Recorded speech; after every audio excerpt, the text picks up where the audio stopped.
Hello, everybody, and welcome into the broadcast. My name is Samuel Reese, coming to you live tonight on YouTube, Periscope, and Twitch, and with three Boston sports teams in action. I introduce to you Boston sports whip-around coverage tonight. That's right, I'll be bouncing around to all three Boston sports games tonight. We've got the Seattle Mariners taking on the Boston Red Sox at Fenway Park. The Phoenix Suns and the Boston Celtics squaring off at TD Garden, and then the Bruins, the one Boston team on the road, they're at the Buffalo Sabres at KeyBank Center. And that's where I'll start with the Sabres and the Bruins. Appreciate you guys tuning in. What's going on, Drew? What's going on, Karam? Long time no see, Karam. You just realized I'm on YouTube. Yeah, yes, I am on YouTube now. So thanks for finding me here. Yeah, I should have let you guys know. I didn't know I was gonna leave Sportscaster when I did. But yeah, I'm glad you found me, Karam. I always appreciated you joining my broadcast over on Sportscaster. And yeah, I'm now here on YouTube. And thanks for tuning in, Karam and Drew and everyone else who's joining the broadcast tonight. Yankees already losing sounds about right. I love to hear that. But yeah, I am starting out with the Bruins and the Sabres as this puck is cleared down the ice for an icing against Buffalo. A busy night in Boston sports. You never got this treatment from me? What treatment? Oh, you mean me trashing your teams? Hey, I hate the Yankees with a passion, so I can't do anything about that. Face off to the left of Tokarski, who had a great game on Tuesday against the Bruins. This is the second of three consecutive games between these two teams. The Bruins and Sabres will face off once again on tomorrow night, actually. It's a back-to-back as this shot's fired in from the right wing. Ritchie's effort is saved, and now Buffalo will bring it the other way. Oh, you mean how much I praise Karam? No. He hadn't been on, any of my streams in a while because he always tuned into me on Sportscaster. So I just, I'm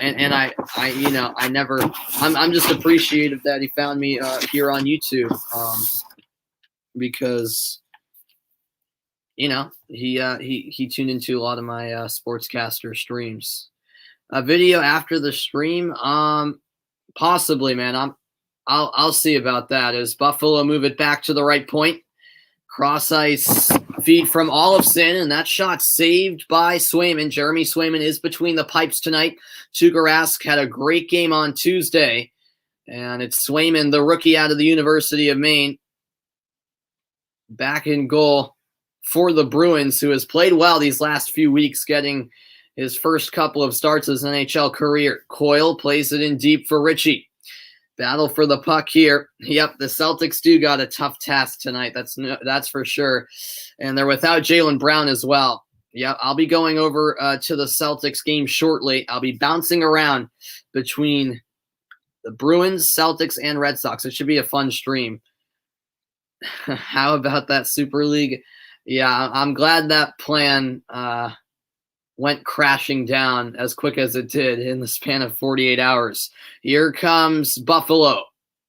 Reeder up to the left point. Here's a shot blocked in traffic.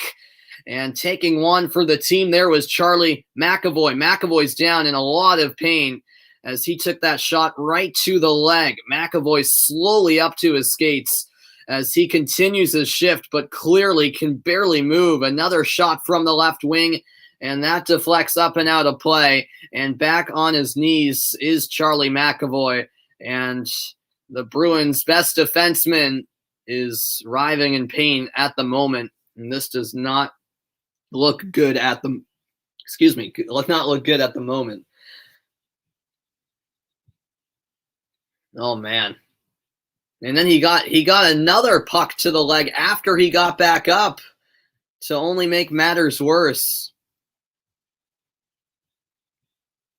Charlie McAvoy in some serious pain at the moment. McAvoy's the one injured, Drew. Yeah, McAvoy's down for Boston. He took a slap shot right to the leg, and he's going to be helped off to the locker room. But this definitely looks like a serious injury here. So just about over 3 minutes into the game, and McAvoy is out for Boston. That's a cause for concern, no doubt about it. And I'd be shocked if he returns. In fact, I think we can just rule him out for the rest of the night at least, because that seemed like an absolutely serious injury. Taking a slap shot to the leg like that, to an unprotected area as well. That could be a very serious injury. We'll see. I don't want to speculate at all. Here come the Bruins in the offensive zone. It's Marchand in the far corner. Marchand holds his pass intercepted by Buffalo. Now taking it the other way for the Sabres was Ryder. One back by Connor Clifton. Clifton, who scored his first goal of the season on Tuesday night against Buffalo. Here's Mike Riley, one of the new additions for Boston that they acquired at the trade deadline. Now Riley had his pass bounce right back to him. D-to-D pass for DeBrusk. And trying to carry it in was Craig Smith, but he's whistled for offsides.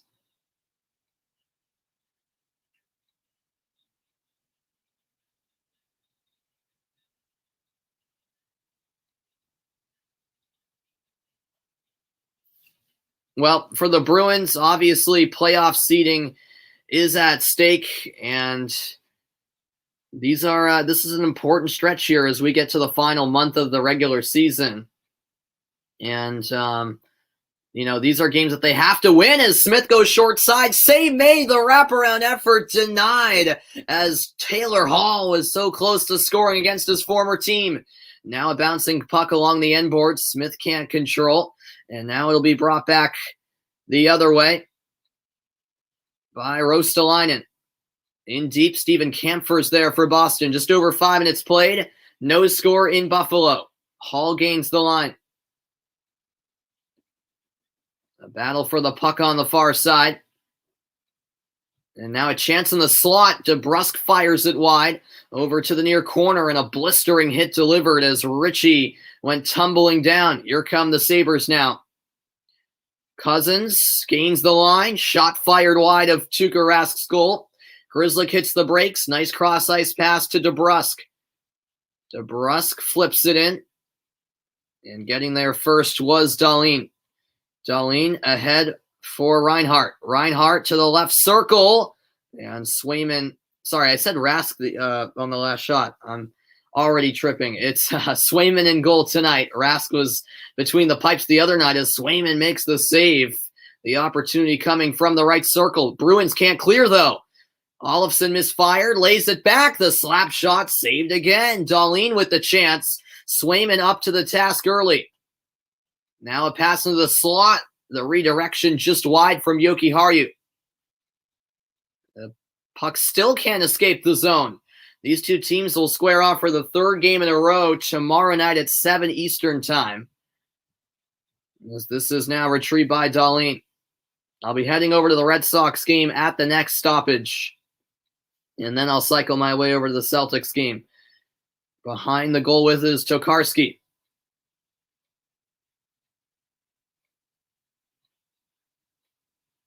Here's Middlestat. D-to-D pass. Now it's Borgen. Borgen, who was not in the lineup on Tuesday, but is tonight. Middlestat sends it ahead, and that's won by Boston momentarily, as Chris Wagner had it for a moment. And now it's back with Grzelcyk behind the Boston goal. I should do UFC on Saturday. I won't be able to. I'm actually going to the Revolution game on Saturday night, so I'll be gone on Saturday night, so I won't be able to do any broadcasts on Saturday. As this puck is sent around the end boards. Now it's Connor Clifton in the far corner. Bergeron helping out. Maintaining possession is Kajula. Bergeron taps it away. Pastrnak finds Marchand. Indirect feed across the ice, but it's won back by Buffalo. What's going on, Banksy? Welcome in. I appreciate you tuning in over on Twitch. I'm doing pretty well. It's a busy night in Boston sports, so I decided to do a whip-around show covering Boston sports as that shot saved Bergeron, denied by Tokarski. Pastrnak took a fall in the corner, and it looks like a penalty may be assessed here to Ristolainen. Indeed, Ristolainen to the box, Boston to the power play. 11:47 to go in the first period. All right. Well, I promised it would be a whip-around show, and I'm keeping that promise. We'll head over now to Fenway Park, where the Seattle Mariners and the Boston Red Sox are facing off in the first of a 4-game series. And bottom of the first, one out, no men on. Verdugo takes strike one. The Mariners have been surprisingly good to start this season, considering they're a team coming into the year with relatively no expectations. As Verdugo sends that foul, 1-1 count. Verdugo's been hot in his last 11 games, a .368 batting average, 3 home runs, and 11 RBI.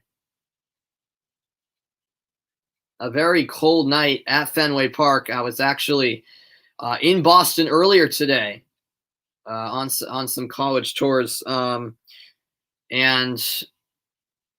I went right by Fenway. I went right by Fenway Park, so that was pretty cool. But yeah, it was a very chilly and windy day. The temperature is pretty much in the low 40s, but the wind certainly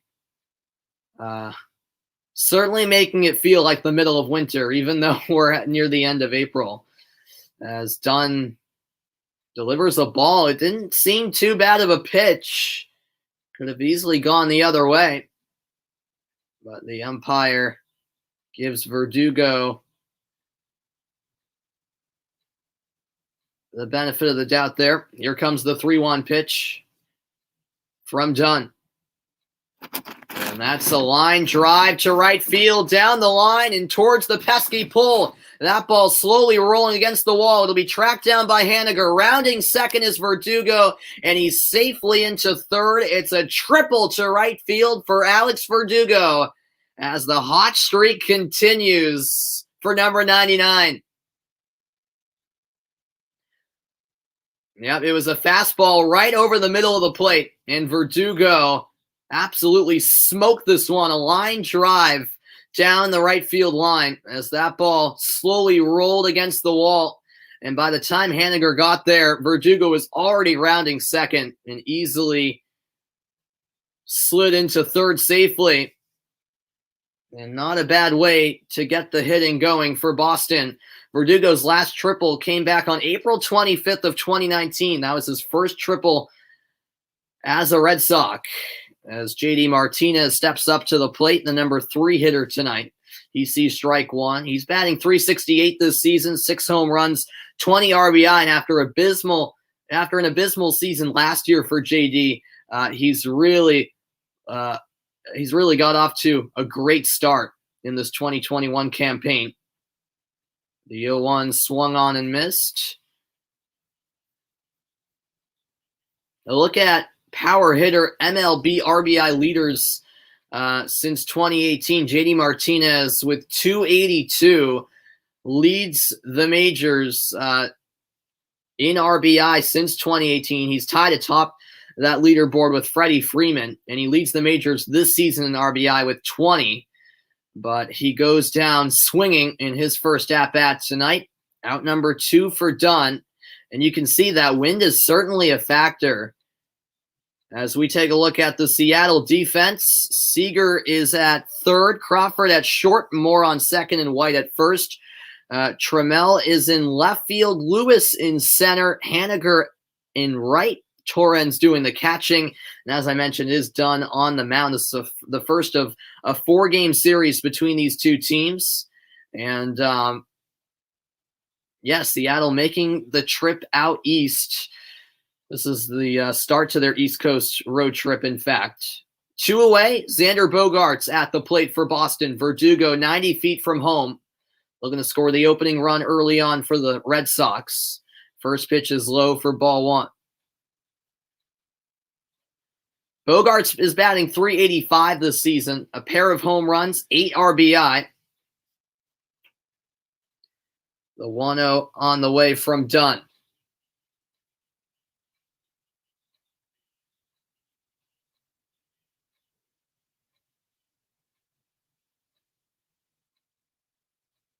And that's a curveball called strike 1. Outside part of the zone. It's a 1-1 count. Dunn looking to end the inning. That was more of a sinker, actually. And after that triple from Verdugo, things are looking promising for Boston. But Dunn can get out of this inning without allowing a run. That's low for ball 2. Bogaerts thought about swinging, but let it go. The Red Sox, by the way, have an .838 OPS against righties, which is the highest mark in MLB this year. So the Red Sox offense, we know they've been good, but in particular against righties, they've been best in the league. Obviously facing Dunn, who is a righty tonight. As the 2-1 is swung on and missed, Dunn changing it up with the fastball, bringing the heat at 94, and a chance to end the inning here.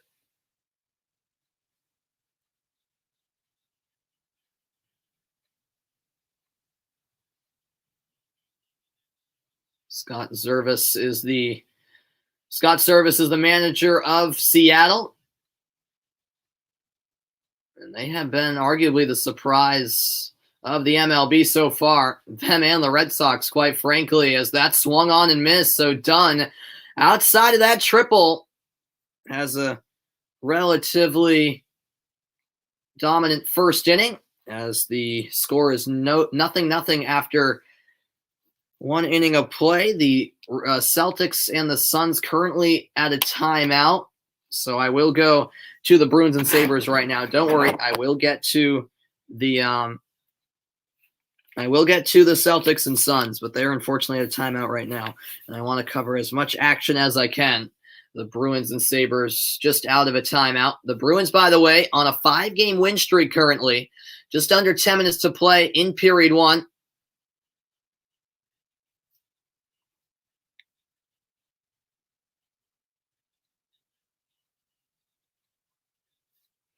Behind the Buffalo goal, the Sabres will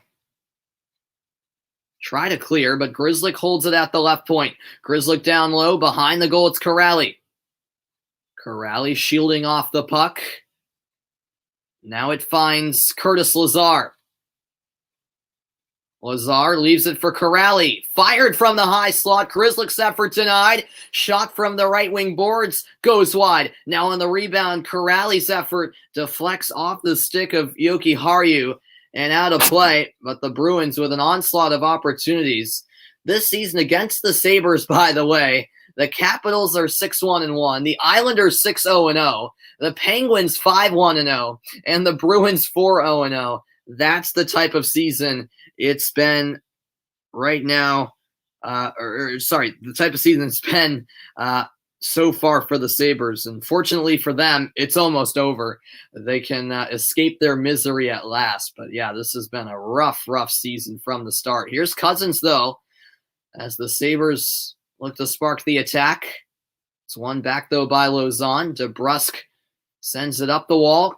Into the offensive zone, it's Coyle. Coyle hits the brakes, plays it back. The one-time shot goes wide. Tokarski was screened on the play, as Ritchie will swing it around to the right point. Kampfer's effort redirected just wide of the goal. Now on the left wing, it's Lauzon. Sabres take it away. A nice steal by Gustafsson. Here's the former Bruin Anders Bjork, who was involved in that Taylor Hall trade just a couple weeks ago. Cross-ice pass, handled by Borgen. Now it's Coyle who picks it up for Boston. 8 minutes to go in the opening period of play. Ritchie will send it into the Buffalo zone. Boston make a quick change as the Sabres will carry it through the neutral zone. Nice stick handling by Ryder. Bergeron shovels out the puck.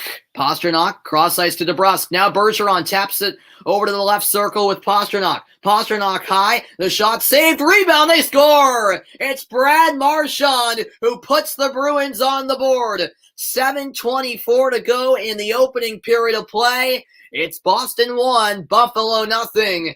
As the Bruins strike first, Marchand just waiting at the back door. And once that rebound came to him, he was never making any mistake, although it took him a little while to get that puck from up underneath him and get that shot away.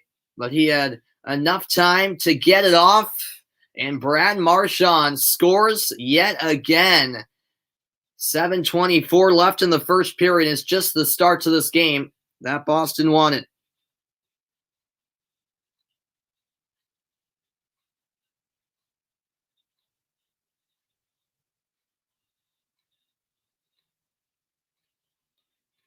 And Buffalo obviously have found themselves in the situation trailing in the first period often this season and have typically not responded too well. We'll see what that opening goal from Boston means for the rest of this game.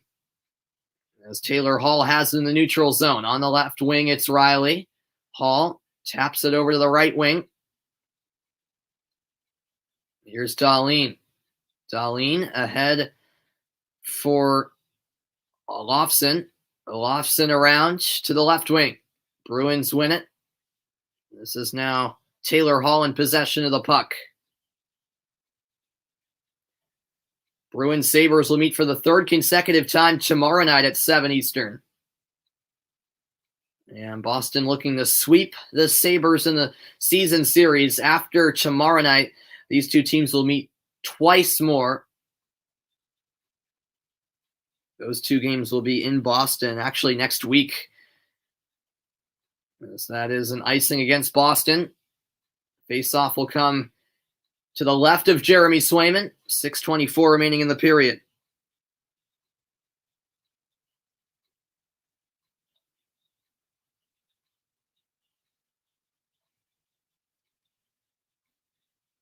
Sabres win the draw.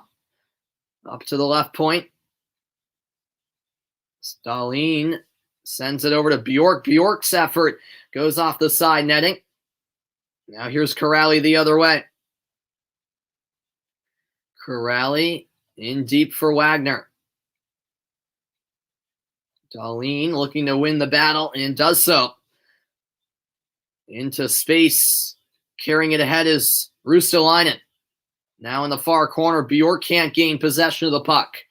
A lot of open ice, and look at that. It's McAvoy back into the game for Boston. Wow. I was almost 100% sure by the looks of that, the reaction to that puck to the leg McAvoy took that he wouldn't be back, but there he is. Wow. Well, he is a warrior, I will say that much. But fortunately, it doesn't look like as serious of an injury as it might have originally appeared. 5:35 left in the opening period. 1-0 Bruins lead thanks to a goal from Brad Marchand minutes ago. What's going on, Nick? Welcome into the broadcast, man. Thanks for stopping by over on YouTube. Much appreciated, Nick, as the Red Sox and Mariners are currently in a commercial break. So I finally get to head over to the Suns-Celtics game. No Jaylen Brown tonight for Boston. 24-21 Celtics lead. It's Jason Tatum at the line as he sinks the first free throw. Yeah, as a diehard Boston sports fan myself, once in a while when we've got a special night like tonight where three teams are in action at once, I decide to do an epic stream like this, whip-around coverage of all three teams. It's it can be a bit difficult, but I like taking on the challenge, and I like doing it as a big Boston sports fan. As Tatum knocks down both free throws, 26-21 the score. Here's Devin Booker for the Suns. Booker's double teamed, gets the pass off to Johnson, and that's off of Jabari Parker. It'll remain Suns basketball. 4.7 seconds left on the shot clock, 6 seconds to go in the quarter. This game at TD Garden, the Red Sox. This is what happens when I cover 3 Boston teams at once. The Celtics are on the front end of a tough back-to-back tonight against Phoenix and then tomorrow against the Nets. It's inbounded to Johnson. Johnson in the lane. Can't bank it home on the floater. Rebounded by Pritchard. The half-court heave is short. And that does it for the opening quarter of play at TD Garden. The Boston Celtics leading the Phoenix Suns by a score of 26-21. Kemba Walker starting this game hot. A good opening 12 minutes from the Celtics, but still a lot more game to go, as I will check back in on them shortly. But for now, I'll head back to the Bruins and Sabres. 5 minutes to go in the period. It's Buffalo actually on a power play. Only 15 seconds into the power play are the Sabres, who trail by a goal. By the way, the Bruins goal from Marchand, his 25th of the season. Riley and Pasternak both with the assists. And for each of them, funny enough, it was their 23rd assist of the season. Cross-ice pass from Reinhart. This is held up by Cousins. Cousins in the far corner. Cycles high to the left point. Olofsson back to the high slot with Cousins. Played out wide. And the clean pass could not be handled. A fight for possession now along the end boards. Boston come away with it. Marchand flicks it on for Curtis Lazar. Shorthanded chance. Tokarski made the stop. And the rebound was there for the taking.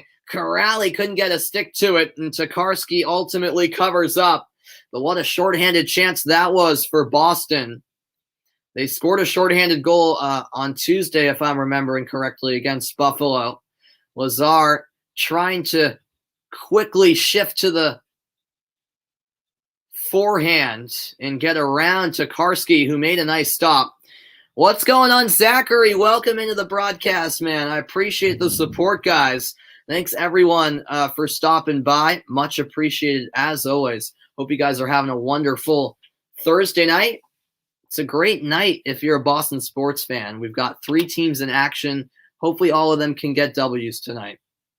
About 25 seconds left on the Sabres power play.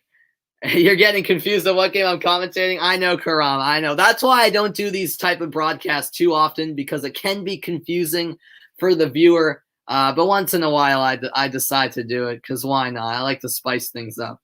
But yeah, right now I'm on the Bruins Sabres. I was just on the Celtics. Now I'm on the Bruins as the Sabres power play has expired.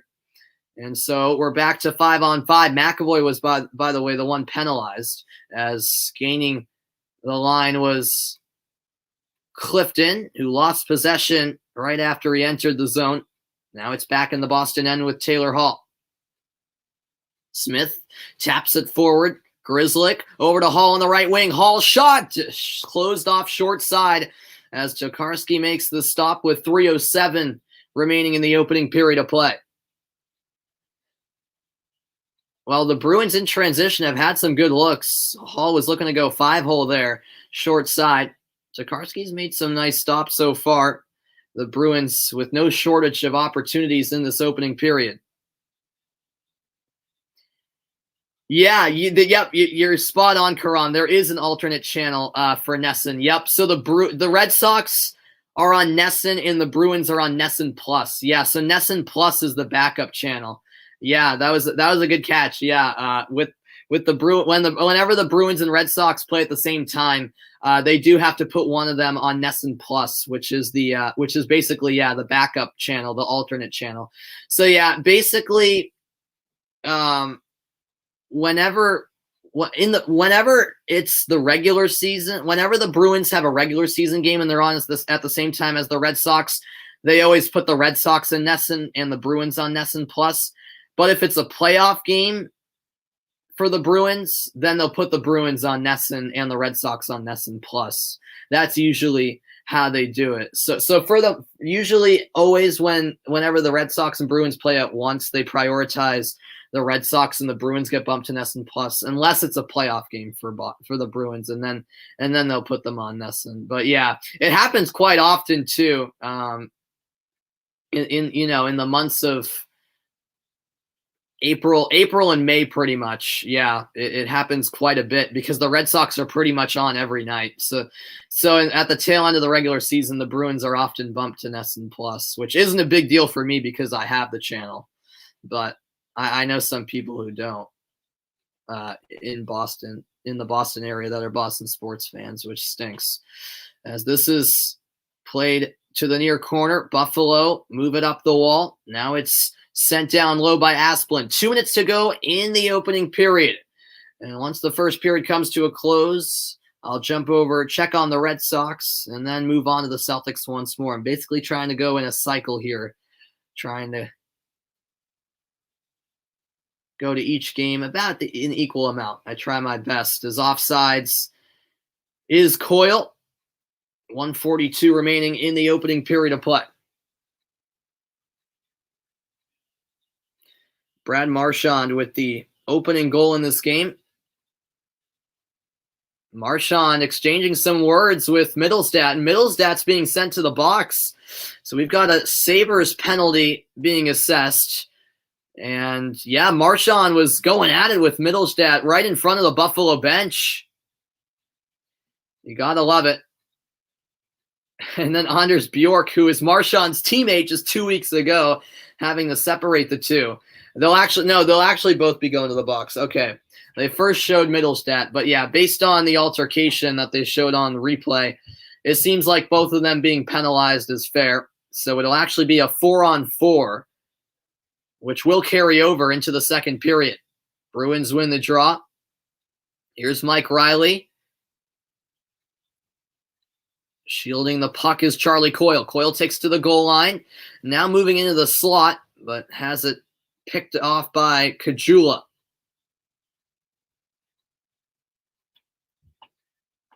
Here's Samuelson. Samuelson's pass couldn't be handled by Cousins. Although the Sabres quickly win possession back in their own zone. It'll be sent around the goal by Ristolainen. The puck was loose for a moment. Coyle with a near steal, but Buffalo retained possession. What a move. Cousins is in. The backhand shot is saved by Swayman. What a stop by the rookie goaltender. Under a minute to go now in the opening period. This is behind the Bruins goal with Mike Riley. Now DeBrusk sends it through the neutral zone. This will be retrieved by Borgen, excuse me.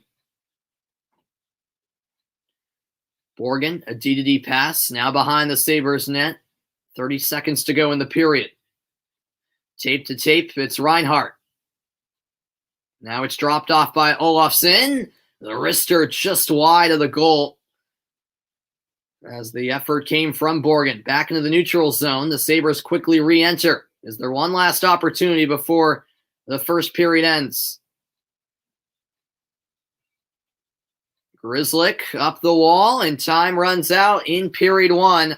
So after 20 minutes of play, it's the Bruins leading the Sabres 1-0 in Buffalo.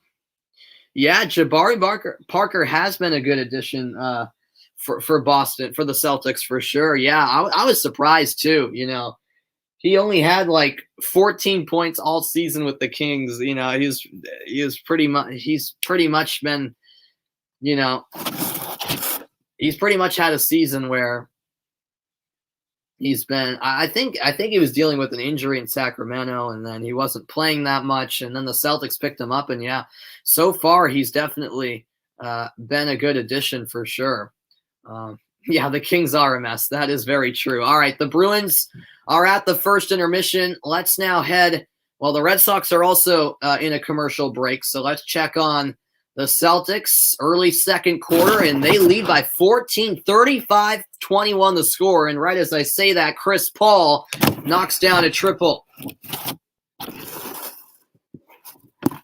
9 minutes to go in the first half. Here's Peyton Pritchard for Boston. Pritchard, a bounce pass to Jabari Parker. Parker all the way to the rack. Can't finish. And it didn't matter because a carry was called against Parker. Now at the other end, here come the Suns. Ayton from mid-range knocks down the jumper. 35-26. Thanks, everyone, for stopping by tonight. 3 Boston teams all in action at the same time. All the games started at 7, too. As Tatum has it knocked loose. It will stay with Boston. Last touched by Carter, who just checked back into the game for Phoenix. This is inbounded to Parker. Parker with a poor pass. He was looking for Grant Williams inside. The Celtics turn it over. Paul, the line drive pass. And the open 3 off the mark from Bridges. That was a really good look from Bridges. He couldn't convert. Now here's Peyton Pritchard, the rookie out of Oregon. Pritchard for 3. That's short. Ayton there to snatch the rebound. Now it's Chris Paul. Paul, top of the key. The 3 on the way. And a foul called against Parker.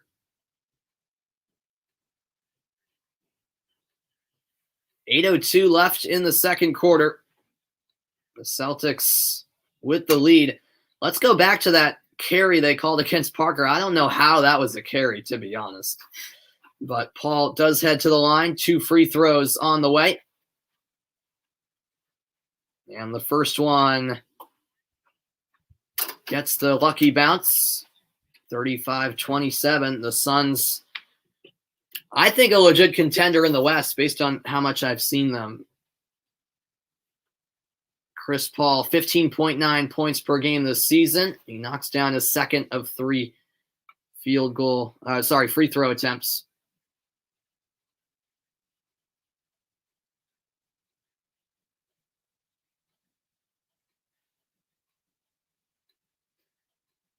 Now here comes the third free throw attempt. Yeah, the Knicks are good again, Karam, and Stephen A's going nuts. I'm sure he is. Yeah, I know he's a Knicks fan, so, and I sometimes I watch a show on ESPN Plus, and yeah, he's pretty happy right now, isn't he? And he has reason to be, even though I don't like the Knicks as a Celtics fan. An 8-0 run for Phoenix. Boston lead by 6. Here's Tatum looking to get inside of Ayton. Picks up the dribble, kicks it out. Romeo Langford too strong on the 3. Chris Paul grabs the rebound for Phoenix. Paul to the left wing. Here's a triple. No good. A miss there from Bridges. Ojale ahead for Langford. 35-29, Celtics lead. Thompson had his pass stripped away. The steal by Phoenix. Left wing 3. Too strong from Carter. Both teams with a poor spell of offensive possessions. The Celtics turning it over, and the Suns missing some good looks as a timeout will be called. The Celtics leading the Suns 35-29. 7:04 remaining in the second quarter, in a big game for both teams when it comes to their playoff seeding. All right, let's hop over. The Bruins and Sabres currently at the intermission. 1-0 Bruins lead. Brad Marchand with another goal. He's been on fire lately. The Bruins looking to extend their win streak to 6. They've been really hot as of late. And for those of you just tuning in, to recap this first period, I thought the Bruins looked solid. They tested Tokarski a lot. They could have been more clean in the offensive zone with some of their passes, especially early on. I thought they got better as the period progressed. Buffalo did have some chances. Swayman made a couple of good stops, which is good to see. And then there were a couple of penalties as well. Overall, the Bruins are playing the Sabres. So as long as they get the job done, That's what you want to see. These are games against Buffalo that you simply have to win. There's no excuses. So it wasn't anything brilliant in that first period from Boston, but they did get that important first goal. And we all know how bad Buffalo are when trailing. And they currently are in a situation where they're down 1-0. The Bruins, by the way, are 4-0, as I mentioned earlier, against the Sabres this season. So after tonight, they'll have 3 more games against Buffalo. Could they go 8-0 against the Sabres? We'll see. It's been obviously a miserable season for Buffalo. But yeah, overall, I think the physicality will pick up. The frustration will start to kick in for the Sabres now that they're trailing. Of course, it was 2-0 Boston in that game on Tuesday night, 2 days ago. But overall, a productive first period. The Bruins got that important opening goal. And Brad Marchand continues to produce. He's really been lighting it up lately. And, nothing special about this goal. He was just at the place where he needed to be with this goal he scored. There to clean up the rebound. Shot from the left wing, and then the rebound led up by Tokarski. And as I said, after the goal was scored, the puck got caught up underneath Marchand, but he was able to get it out from underneath him and fire a shot in on goal before he could be closed down, which was good, because if he had failed to pull the trigger a half second longer, perhaps that could have been blocked.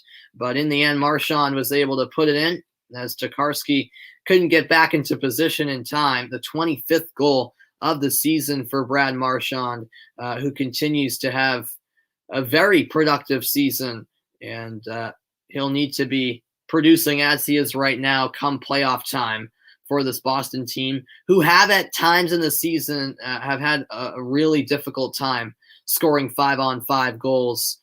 1-0 Bruins lead, first intermission. Well, they are still a few moments away from getting the second period underway. I'll head over to Fenway Park, where the Red Sox have the lead. Okay, so the Red Sox have the lead. I'll tell you how they scored in a moment. It was a Rafael Devers solo home run in the bottom of the second. I apologize for missing that. It was a 427-foot dinger from Devers, his 6th home run of the year. So I like to see the replay of that, as the 2-2 is swung on. A slow roller to Bogarts. He'll throw it to first to Gonzalez for out number 3. So the Red Sox with a 1-0 lead through 2.5 innings. You were throwing my Celtics under the bus so many times this year. Yeah, I mean, deservedly so, Karam. They've been very disappointing, this season. But, we'll see what seed they ultimately end up getting. And my hopes aren't that high just based on how much of a mess they've been this season. But, you can't rule anything out. If all things click together for them come postseason time, perhaps, hopefully they get to the second round at least. And then they'd probably either face Brooklyn or Philadelphia. Could they make it a series against either of those teams? They could. Will they? I'm not sure, but, we'll see. My hopes aren't that high with the Celtics, but I'm trying to stay positive with them. And, you never know until the playoffs come around. 6 minutes to go in the first half. Celtics lead by 8. I'm now back to the Celtics game. Try not to confuse the audience. Here's Chris Paul for the Suns. Phoenix trailing by 8. Paul pulls up, knocks down the shot from just inside the free throw line.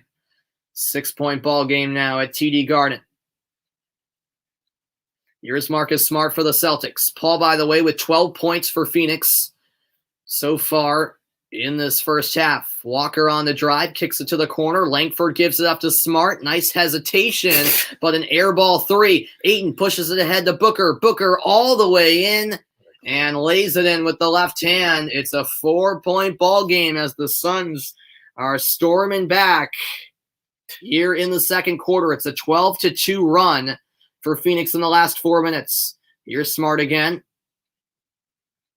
This time driving and laying it in. That's better for Marcus Smart.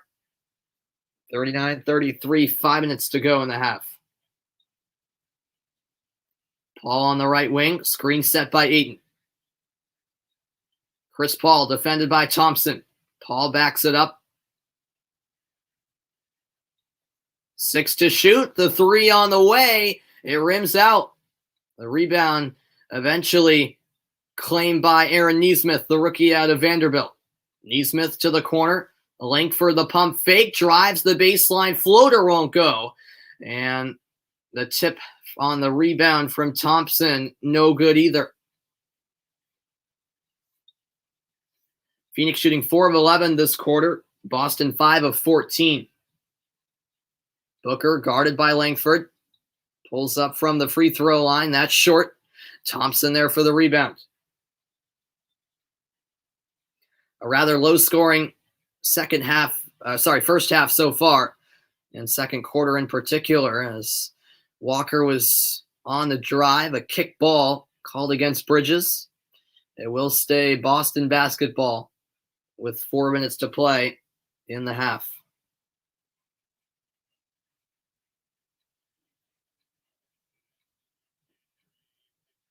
Shot clock will reset to 14. Nesmith will inbound for the Celtics. He finds Thompson. Now it's Langford. Langford to Thompson. Now Walker with 5 on the shot clock. 3 is up and good. Kemba Walker from downtown. 42-33, a 9-point lead for the Boston Celtics. Walker with 14 points. He's a perfect 5 of 5 from the field. A hot start for Kemba. Here's Booker. Nice pass. And the easy finish down low for DeAndre Ayton.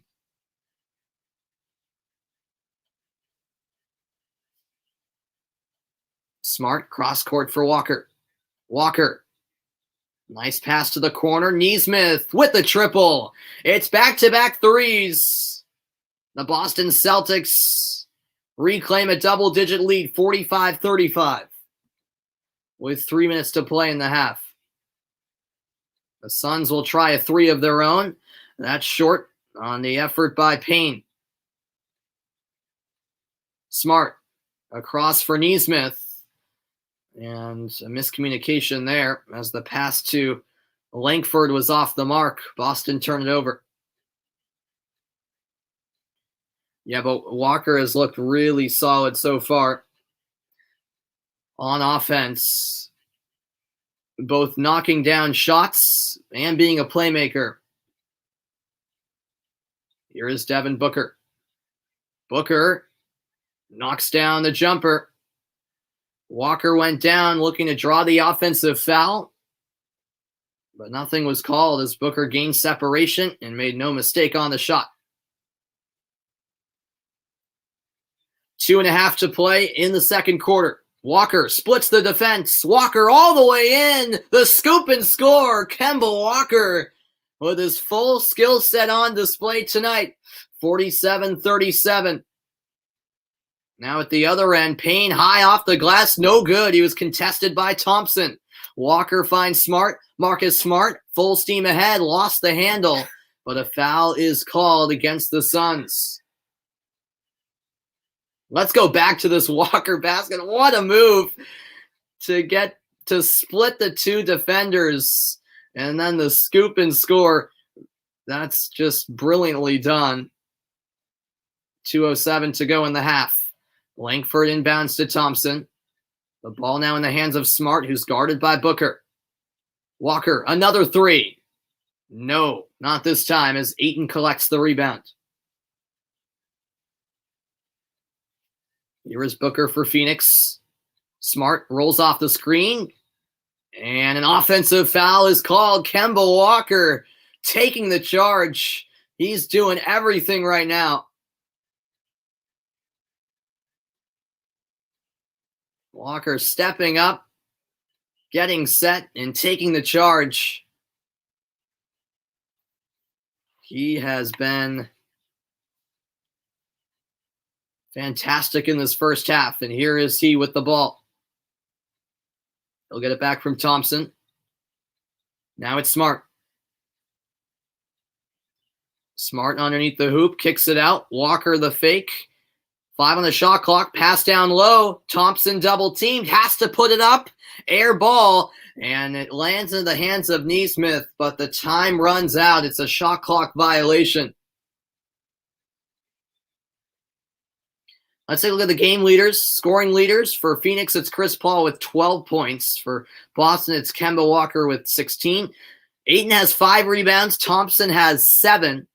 Mikal Bridges with 2 assists. Tatum has 5. Late second quarter, 1:15 to go. Paul underneath, an errant pass out of play as Phoenix turn it over.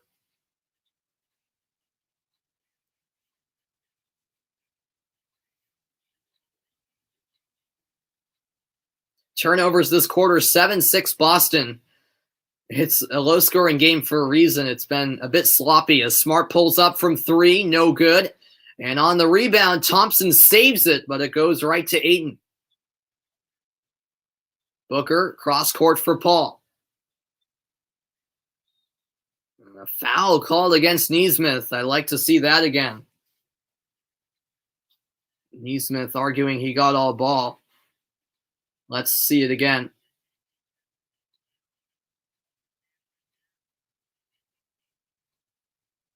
Yeah. I suppose that is the right call. Phoenix, though, not in the bonus. They inbound on the near sideline. Booker puts on the accelerator, crosses up Nesmith, but an offensive foul is called against Devin Booker. Wow. Let's take a look. Did he step on him? No, that is a very questionable call. I mean, that was a clean crossover move there, and Nesmith just fell for it. I don't know about a foul against Booker, to be honest with you. And Booker has now come out. Have they assessed him a technical foul for his arguing? I think they might have. You certainly understand the frustration stemming from Booker and Phoenix. Yeah, a technical foul has been assessed, so Walker will shoot a free throw. And then the Celtics will get the ball. Talk about a swing in momentum. Free throw rattles in.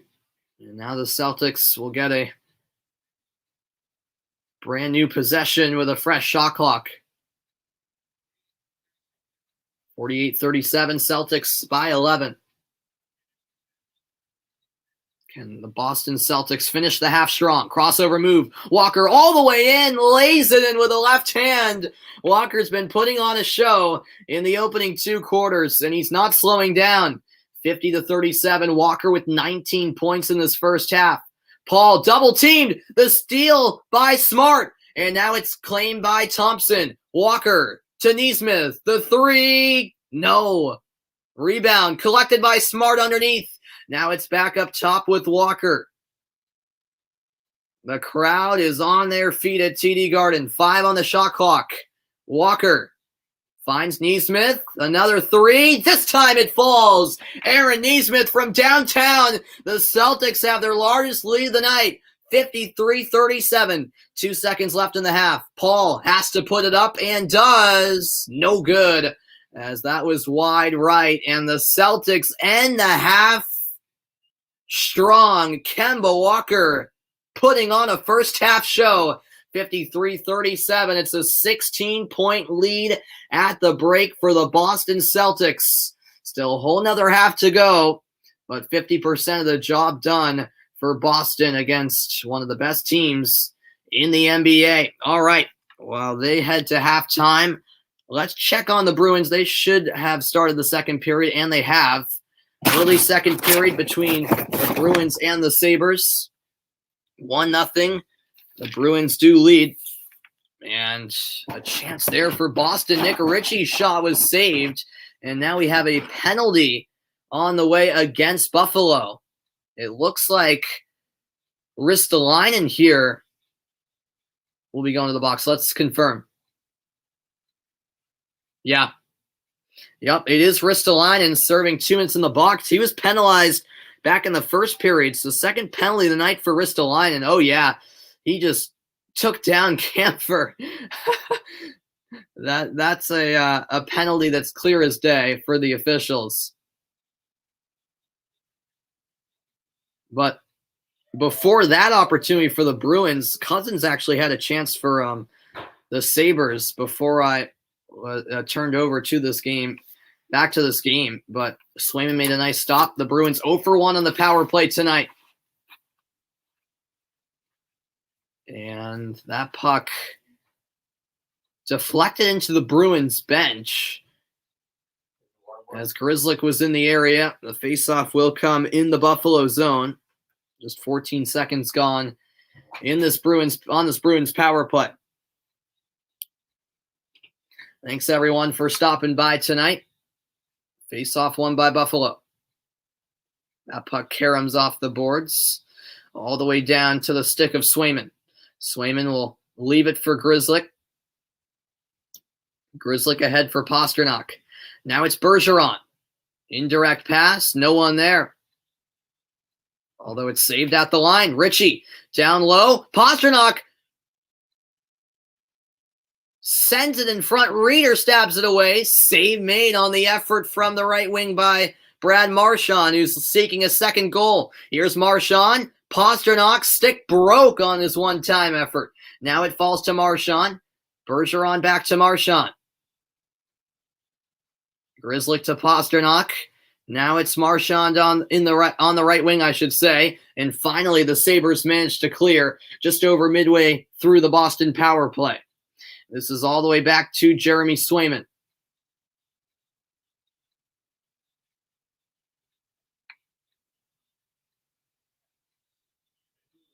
That puck popped into the air. Now it'll be settled by Rasmus Asplund. Down the right wing, it's Anders Bjork. Bjork twirling into the slot, but eventually had it poked away. 20 seconds left on the Bruins man advantage. Here's Charlie McAvoy.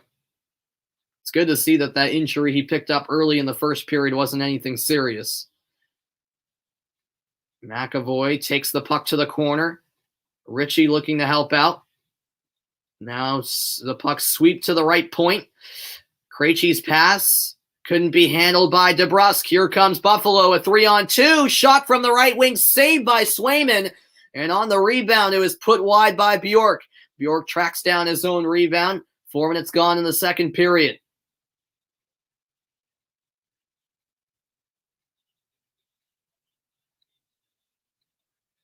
And that will be icing against Boston.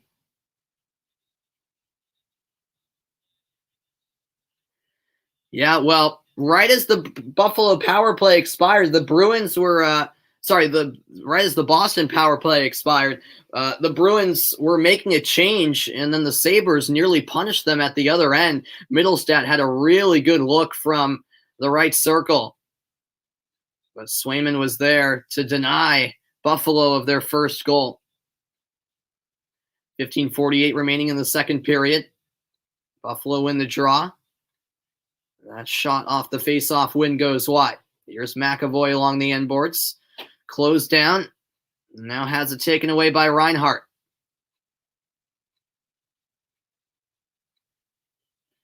Here's Lauzon to Coyle. Coyle will swing it around.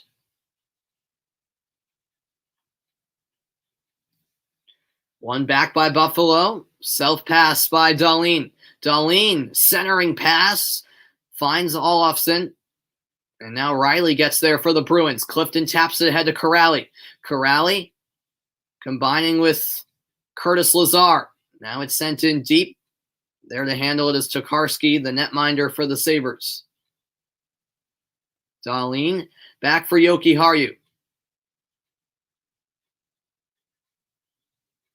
Olofsson over to the left wing with Skinner. Skinner with no help. And now Clifton sends it off the apron of the goal as the Bruins try to clear it out of the zone. They still can't do so. Anders Bjork now through the right circle, feeds the cross, and the Sabres have tied it. 14:33 left in the opening period, and it's 1-1 in Buffalo. A costly turnover, and Ristolainen is there for the equalizer. Yep, Clifton was trying to clear it. Corrali couldn't keep the puck, and Bjork was there to pounce on it. And the former Bruin setting up Ristolainen. A one-time finish. Nice pass across the slot by Bjork, and no one even near Ristolainen. We're all square at KeyBank Center. Let's see how the Bruins respond to that. And now we have a penalty coming up against Boston. A delayed call. Pastrnak will be heading to the box for roughing. And now the puck is touched by Pastrnak. The penalty will be assessed, and the tide has turned in a hurry. Bryson took the late hit from Pastrnak. He appears to be all right, as the Sabres will be a man up for the next 2 minutes.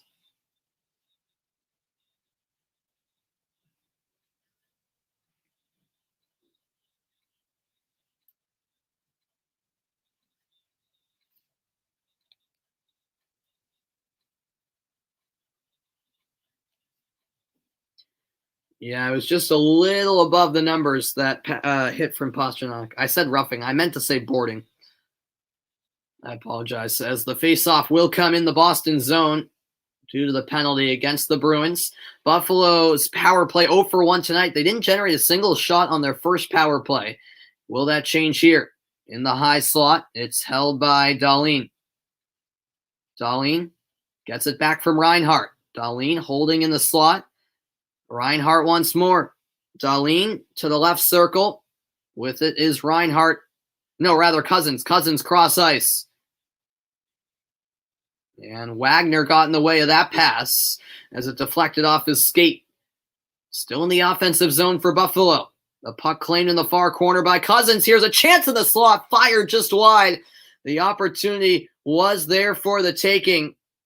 Dahlin with a chance as it's cleared by Boston. They make some quick changes. 1:10 to go on this Buffalo power play. Middlestat over to the right wing. Cycled high by Cousins. Now on the left wing. It's Dahlin. The puck making its way through to the slot. It was put in a dangerous area, but no one there for a shot by Buffalo.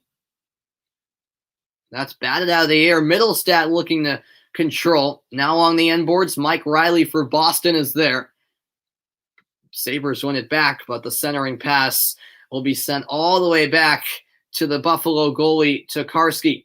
By the way, that goal by Ristolainen was his third of the season.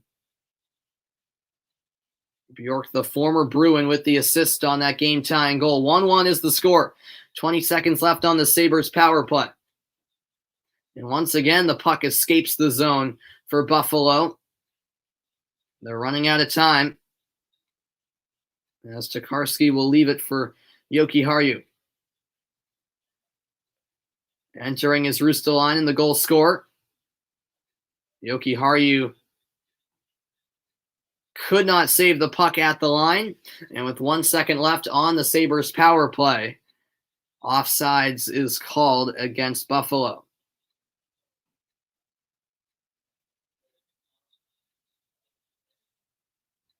The Bruins in the midst of 5 of 7 games against Buffalo. They have this is the second of a 3-game series in Buffalo. Then the Bruins will have Pittsburgh twice, and then Buffalo twice in Boston. Sabres win the offensive zone draw. Pasternak's out of the box. That puck blocked, and Kampfer sends it ahead. A 3-on-2 generating here for Boston. Krejci's effort saved in front, and Tokarski sends it away with the stick. As Rasmus Asplund sends it around the end boards. By the way, Cousins had the secondary assist there on the goal by Ristolainen a few minutes ago. Now this puck is moved through center, claimed in the neutral zone by Anders Bjork. Bjork over to Rasmus Asplund. Coyle closing. That goes wide. Another shot from the left wing, and that was redirected off target by Charlie Coyle. This is sent in deep by Asplund. Back to it is Jeremy Lauzon, but it looks like Steven Kampfer will be heading to the box as Sheehan went down for the Sabres. So another power play is coming up for Buffalo. 11:04 to go in the second period. Ristolainen has tied the game at 1 apiece. All right, let's check in on the Red Sox. Hey, for once, they're not in a commercial break, but they can end the inning here, and they do. A diving catch, a sliding catch, I should say, along the left field line. A nice play by Franchi Cordero in left, and that retires the side. So middle of the fourth, it's still a 1-0 game as the Red Sox lead the Mariners. The Celtics, meanwhile, are currently at halftime.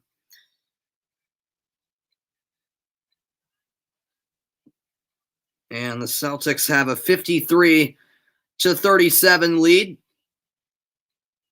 as the second half is just around the corner.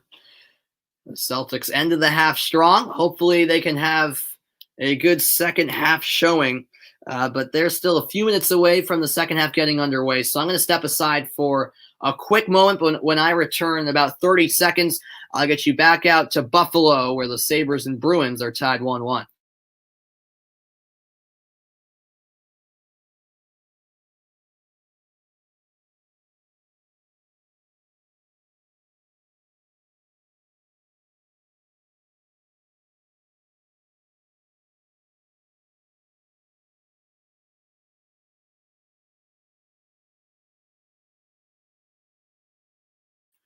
All right, welcome back. Maybe less than 30 seconds as the Bruins and Sabres are back from commercial break. Appreciate you guys tuning in. It's been a fun stream so far. It'll only be worth it, though, if all three Boston teams can get the win, as Steven Kampfer has gone to the box for interference.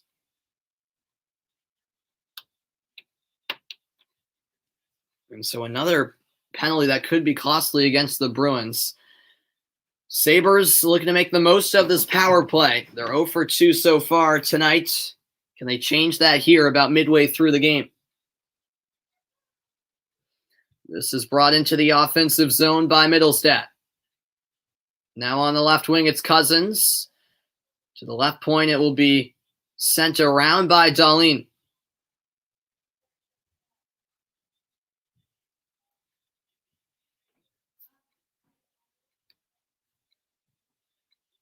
Middlestat down low. Nice pass to the right circle. Fired wide. Olofsson with a great look.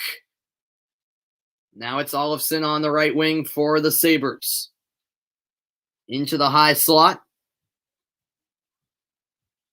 It's Cousins. Now in the near corner. It's Cousins again. Over to the right wing. The one-timer went just wide off the apron of the goal from Olofsson. In the high slot, it's once again Reinhart on the puck. Dahlin with Reinhart to his left. Reinhart in behind the goal. Cousins holds. 30 seconds left on the power play. And finally, the Boston Bruins managed to clear as this is sent all the way down. Sabres will ice the puck now. Not what they were looking to do. Just 23 seconds left on their man advantage.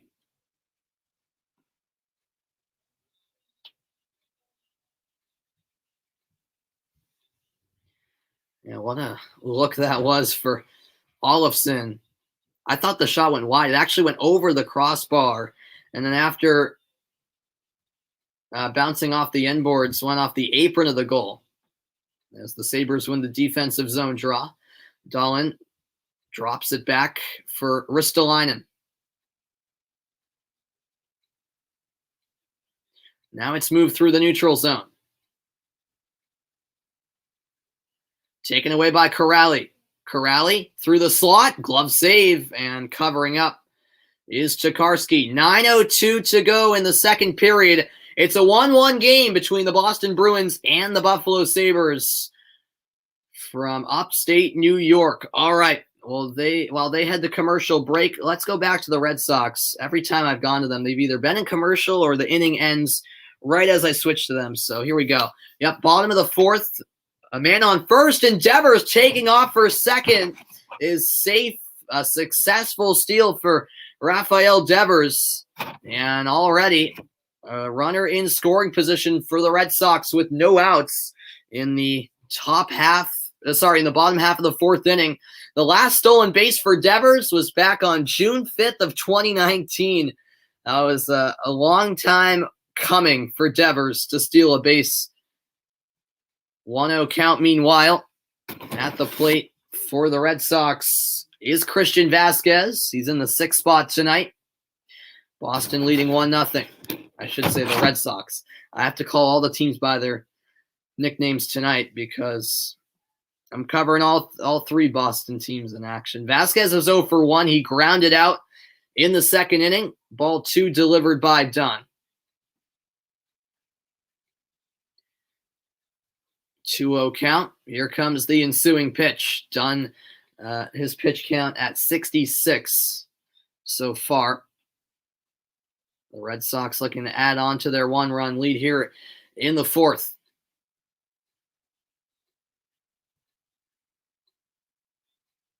That's just low. A borderline pitch. 3 balls, no strikes now. As Dunn takes a deep breath, has a lot of work to do to get back into this count. On deck is Marwin Gonzalez. If Vasquez can get on base, then the Red Sox could be in business here in the fourth inning. 3-0 pitch. Called strike. Top right corner of the zone. Vasquez was never swinging. No matter what type of pitch. Was coming his way.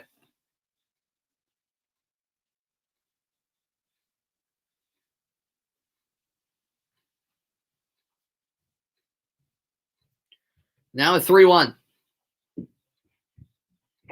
A glance at second by Dunn. And a breaking ball is right down the middle. And all of a sudden, it's a full count to Christian Vasquez.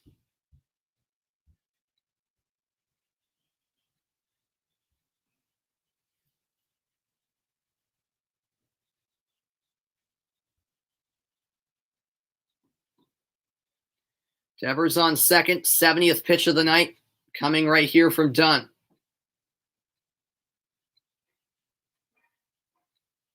And that's fouled off. Vasquez staying alive. He made contact pretty low. I think that pitch, perhaps it would have been ball 4. It was going to be close, but Vasquez was not taking any risks. Able to foul it off.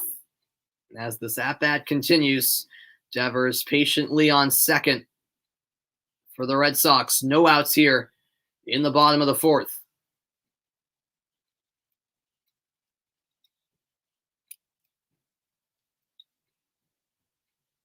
Another 3-2 from Dunn. And it's chopped off. Foul once more. So Vasquez in a battle here at the moment with Dunn.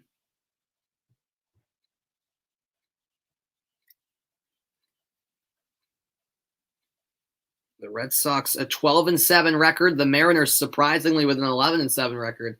I mean, the way both these teams have started the season is quite surprising. I think Seattle, though, they have to be more surprising than the Red Sox. Even though, the Red Sox, it is surprising how well they've started. The Mariners, who could have seen this coming, this type of start for Seattle? As that's sent up the middle, a grounder. Moore's throw is in time for the out.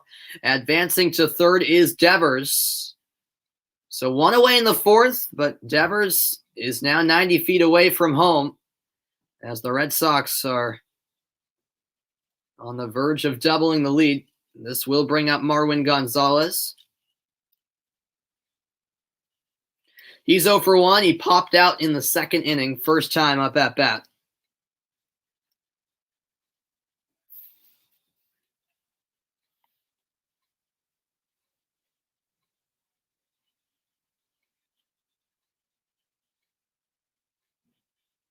Here comes the pitch. Just low for ball one. Thanks everyone for tuning in. Much appreciated. If you enjoy, make sure you hit that like button, subscribe, follow, depending on which platform you're tuning in on. Excuse me. I greatly appreciate the support. A rare broadcast where I'm covering three games at once, 3 Boston sports teams. But hey, they're all in action tonight. I was going to watch all 3 of them, so why not commentate all 3 of them? That's a nice fastball.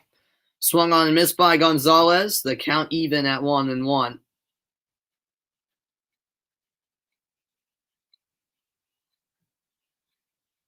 On deck is Hunter Renfroe.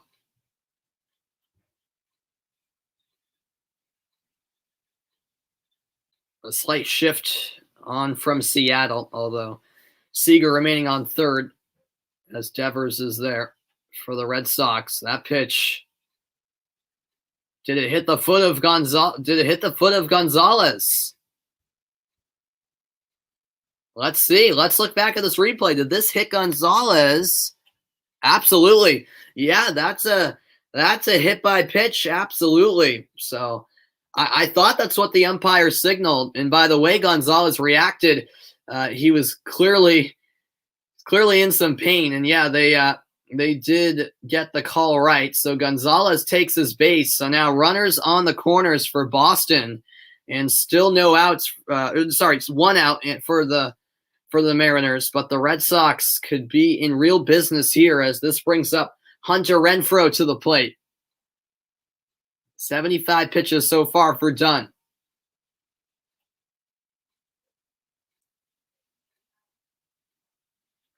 Renfroe with a foul ball straight back on the first pitch. After Renfroe, it's Cordero, and then it's back to the top of the order for the Red Sox. And on that first pitch from that Dunn delivered to Renfroe, Gonzalez thought about taking off for a second. He's certainly thinking about stealing. Now the 0-1. Dunn throws it over to first just to check on Gonzalez.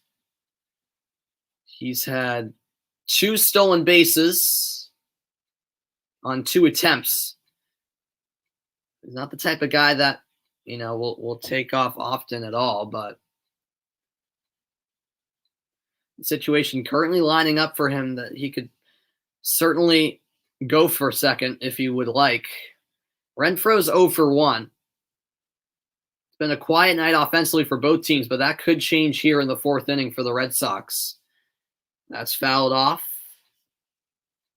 0-2 to Renfroe. As I mentioned, it's Franchy Cordero on deck. Cordero's first season with the Red Sox.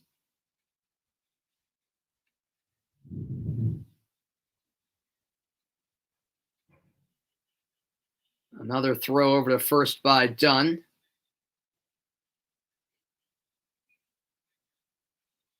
A very, very cold night at Fenway Park. It was a great night yesterday weather-wise in Boston. It was in the 60s, but a whole different story tonight. I think now it's in the high 30s. As that curveball is just inside. First ball delivered to Hunter Renfroe, excuse me.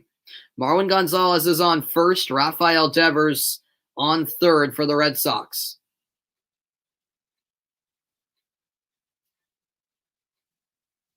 Here comes the 1-2.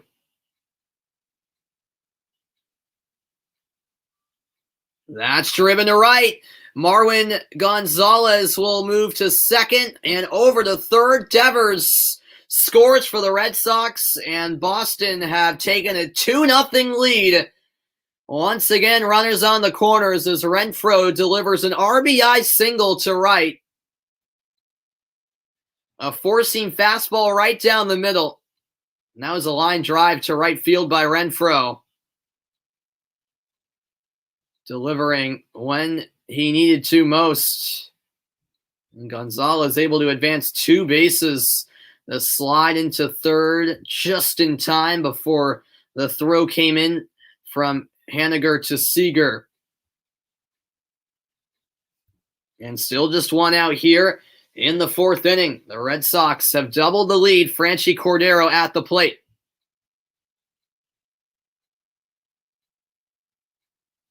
First pitch swung on and fouled straight back into the screen.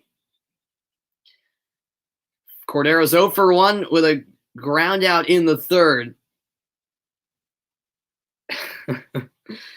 Oh, you would laugh if the Knicks finished higher than the Celtics in the standings. They probably will, honestly. The Celtics have been so disappointing this season. Hey, I'll say the Knicks have been impressive, especially lately. As the 0-1 pitch comes Cordero's way. That's fouled back. No balls, 2 strikes now. Are the Knicks pretenders or contenders? You mean to win the NBA Finals or to make like a deep run in the playoffs? If you're talking about winning the whole thing, they're absolutely pretenders. I mean, there's only I think only Brooklyn and Philadelphia can win the finals in the East. The West is a whole different story, but I mean, if you're talking about, them winning the whole thing, to make a run, I mean, I don't know. I don't know what we're defining by a run. I mean, I think the furthest the Knicks could make it is the second round, to be honest with you. I mean, that's how I feel about most of the teams when it comes to actually, I mean, I feel like the furthest the Celtics will go is the second round. I would be pleasantly surprised if they did make it to the East Finals at least, but I don't know. Like the Knicks, I think they'll probably make it to the second round. We'll see who their opponent is first. Like if the Knicks can get the 4 seed, well, they if that's the case, they might end up playing the Celtics, but I don't know. The way the Celtics have been so inconsistent, that would probably be, a 6 or 7 game series, to be honest, as Cordero strikes out, a huge strikeout for Dunn. You think they can win it, but you're a Knicks fan? Come on, man. Come on. Don't get crazy. Don't get crazy. There's no way the Knicks can win the finals. Knicks versus Hawks first round. Yeah, like that's a winnable series for the Knicks. I think that would probably go 7, but I'd give it to the Knicks, especially if Trae Young, I don't know how bad his injury is. If the Hawks are without Young, then yeah, for sure the Knicks will win that series. Even with Young, I still think the Knicks could win that series. I probably would pick them in 7, to be honest. Will Vest is getting loose in the bullpen for the Mariners. Dunn is at 85 pitches now. 2 outs, runners on the corners for Boston. The Red Sox leading by 2. The 1-0 pitch on the way. Oh, really? This is popped up to right. Closing in is Haniger, and he's there for the final out of the inning. What could have been for the Red Sox as Kike Hernandez pops out. Well, the Red Sox do add on to the lead. They wanted more, but at least they got 1 run across the plate. 2-0 the score after 4. The Knicks that have the best defense in the league. I'm not sure about that.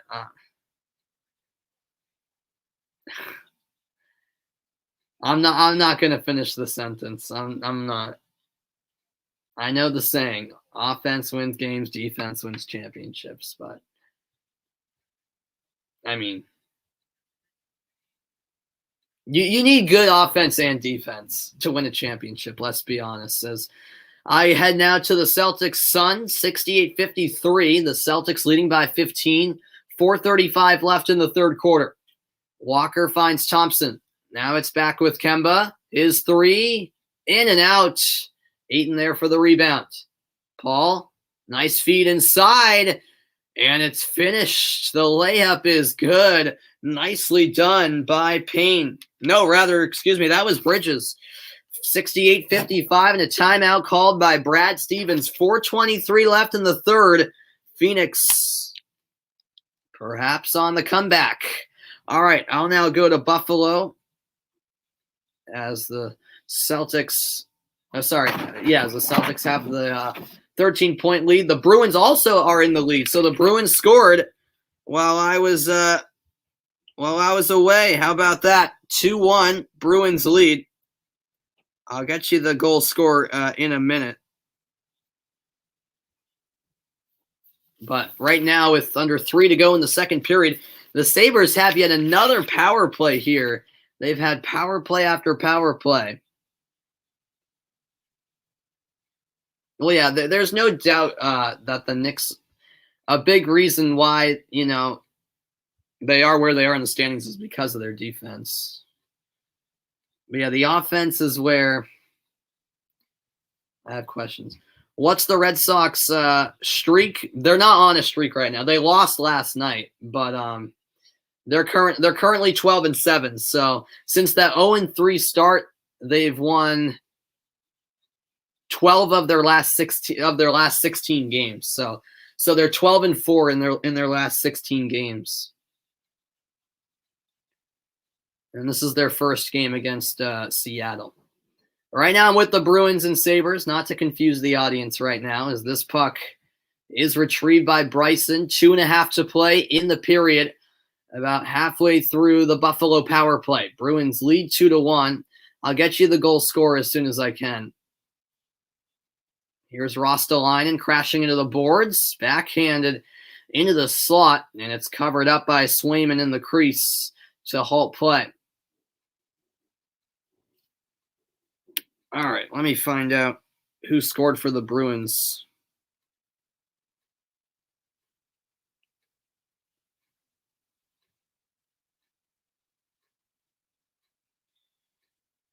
It looks like Matt Grzelcyk. So Grzelcyk scored the second goal for the Bruins. Yankees strong at 6-11. I love to see the Yankees at the bottom of the AL East. That's a lovely sight. As that shot saved, Marchand had the first goal. Grzelcyk had the second. While I was at the Red Sox and Celtics games, the Bruins scored another one. So on the left wing, this is sent into the high slot by Ristolainen. That shot goes wide. The Sabres keep this possession alive. 6 seconds left now on the power play.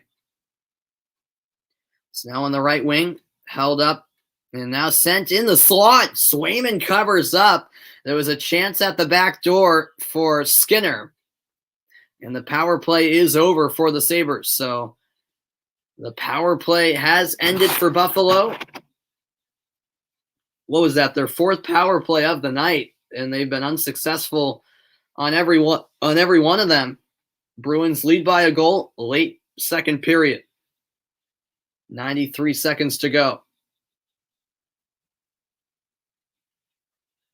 This face off to the right of Swayman.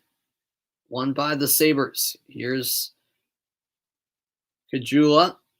Feeds it down low. Taken away by the Bruins. That puck elevated to the neutral zone. Bergeron comes away with the steal. Nice cross-ice pass. Pastrnak to Bergeron, who somehow misses.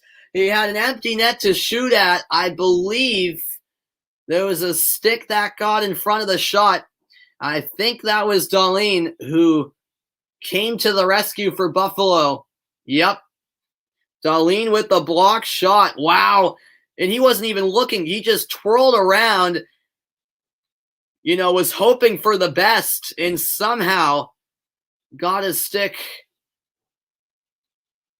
in front of Bergeron's shot, or else that probably would have been a goal for Boston as the Sabres ice the puck. My thoughts on the New York Rangers situation?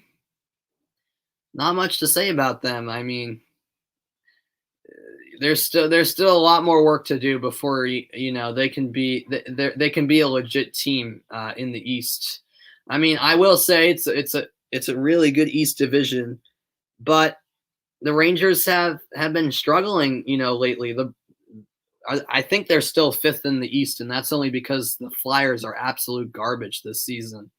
But yeah, at one time, the Rangers were very close in the standings to the Bruins. They were pretty close anyway. I think like 5 points back or something. But now the Bruins are starting to really separate from the Rangers. They just need some more additions that will get them over the top and get them into the playoffs. Bases loaded for the Yankees in the 7th inning. Okay. 49 seconds left in the second period here between the Bruins and the Sabres. 2-1 Boston lead. Face-off won by Boston. This is back with Kampfer. Oh, really? They're only 4 points back right now? Okay. I thought it was more, but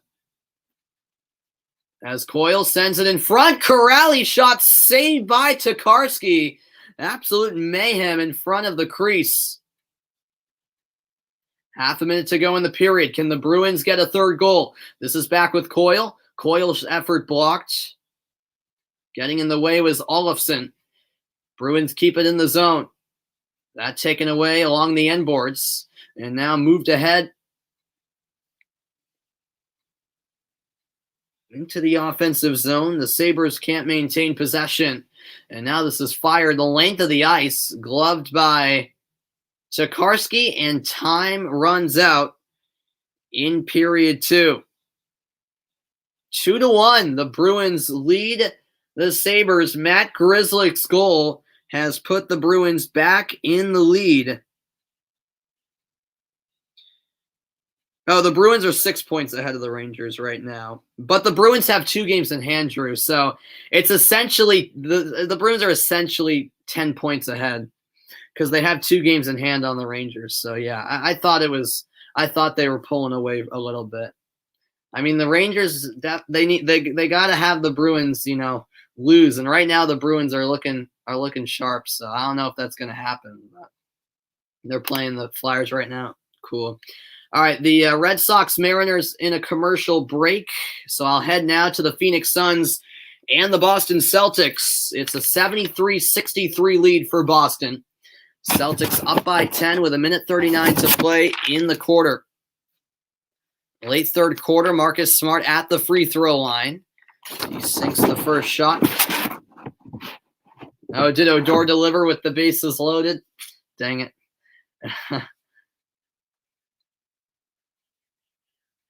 And Smart misses the second. 3 attempts, by the way. He was fouled on a 3-point shot. Monty Williams, of course, the head coach for the Phoenix Suns. It's crazy, how good the Suns have been this season. The addition of Chris Paul is certainly paying off. The Suns down by 12 here in the third. Smart goes 2 of 3 on that trip to the line. Boston are shooting they've shot 13 of 15 at the line so far. Here's Devin Booker. Pass to the left wing. The pass tipped and stolen away. Pritchard with the steal.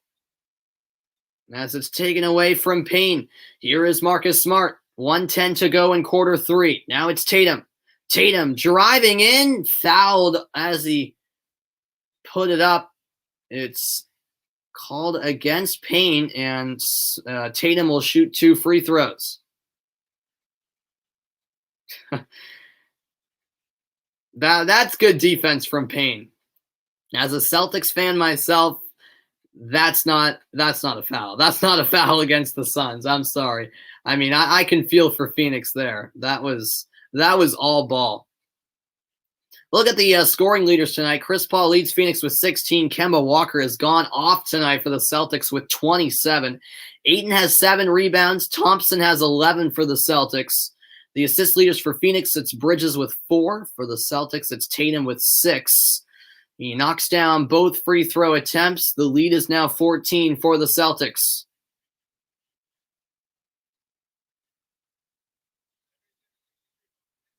Paul to Saric. Now it's Johnson, defended by Jabari Parker. Move to the corner. Saric the 3. No good. The rebound corralled by Peyton Pritchard with 40 seconds to go in the third. Yeah, we're going to ignore that voice crack as Tatum's 3 is short. Listen, sometimes it happens, you know. Sometimes it happens. But I thanks for pointing that out. That was unnecessary. Everyone heard it. Everyone heard it. Let's just pretend that didn't happen, as the Suns will make a change. So will the Celtics. Romeo Langford is back into the game. He replaces Peyton Pritchard. Half a minute to go in the quarter. Here's Chris Paul. Paul, bounce pass. Pump fake. Saric, the corner 3. In and out. Offensive board. And a goaltending called against Jabari Parker as Johnson put it back up. 77-65. The shot clock is off. 21 seconds left in quarter 3. Looks like Mikal Bridges is set to re-enter the game for the Phoenix Suns. No, Monty Williams will keep him out until the 4th. Bridges was at the score table, set to re-enter, but in the end, he's not coming in quite yet.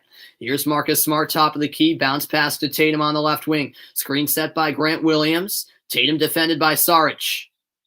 Tatum onto his left hand, goes to the right, can't bank it in. And on the fight for the rebound, no one could claim it before time ran out. That's the end of quarter 3 at TD Garden. The Boston Celtics leading the Phoenix Suns by a score of 77-65. Can the Celtics close it out in quarter 4? We'll find out shortly. But for now, we will continue to hop around. Let's now go. Well, the Bruins and Sabres are currently in the second intermission. The Bruins have a 2-1 lead. The Sabres did tie the game up in the second period, but then Matt Grzelcyk delivered for the Bees to reclaim the Boston lead.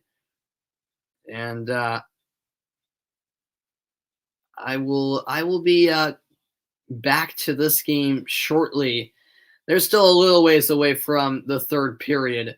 But for those of you just tuning in, the Bruins do have a 2-1 advantage. How was Boston? It was cool. Yeah, it was cool. I got to visit.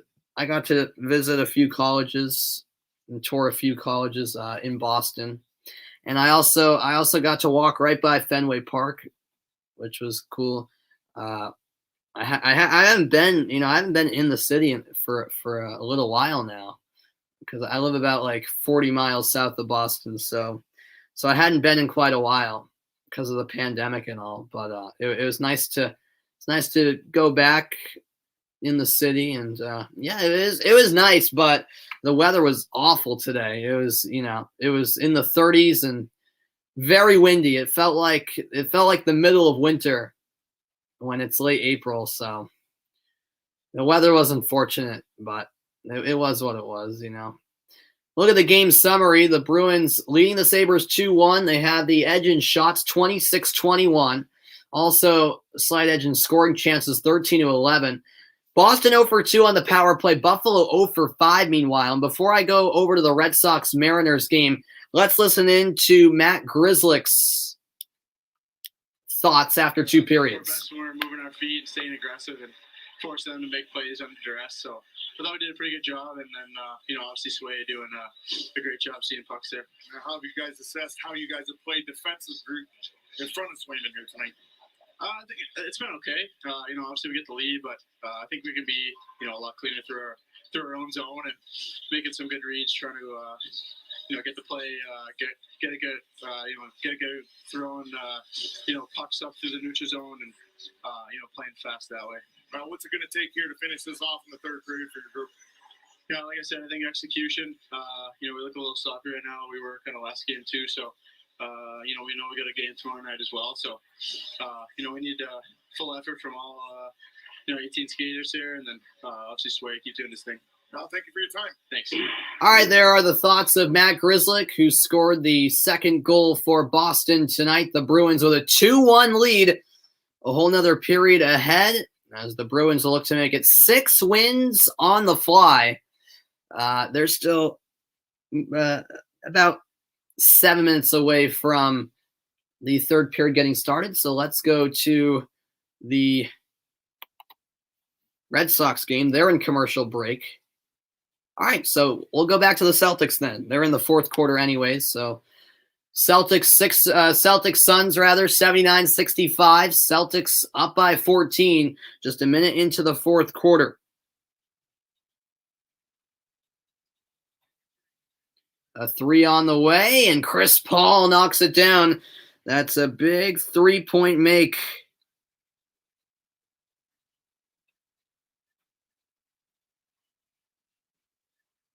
As Smart gets it to Grant Williams. That corner 3 no good. Fight for the rebound, and a foul called against Bridges. Where is Grzelcyk from? I think he's a local guy, actually. I think he's from Boston, or right outside of Boston. Yeah, I think he grew up just outside of Boston. I know he's from Massachusetts. I know that for sure. He went to BU, as Grant Williams was looking for Jabari Parker. Parker was cutting towards the basket. Grant Williams thought he was staying put, and the Celtics turn it over after that errant pass. It's an 11-point game. The Suns not going away. Here's Chris Paul. Thought about the 3, instead feeds it inside. Back to Paul. Kicks it to the corner. Open look. Bridges off the mark. Rebound, though, collected by Craig, who's fouled by Grant Williams.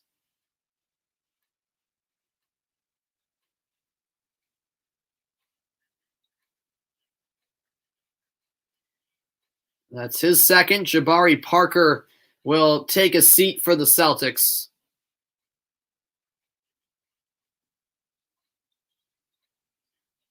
Here's Craig. Now Chris Paul. Paul. Defended by Grant Williams. The pull-up shot, no good, and he'll foul Jason Tatum as he was leading the way in transition for the Celtics. A smart foul to take there by Chris Paul.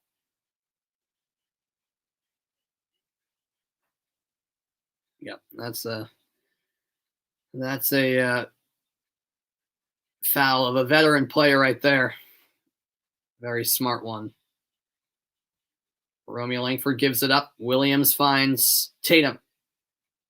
Here's Tatum on the right wing. Tatum driving the baseline. Kicks it out to Walker. Now Pritchard from 3. You bet. Peyton Pritchard knocks down the timely triple.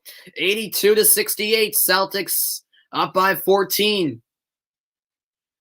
Here's Chris Paul working on Langford.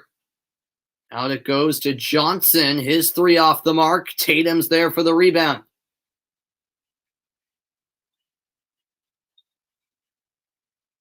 Tatum, the step back triple. Off the back iron. Paul grabs the rebound for Phoenix. Oh, what a pass. Chris Paul with a beauty, finding Johnson, who throws it down. 12-point game. Full court press action here. A near steal in the backcourt by Carter.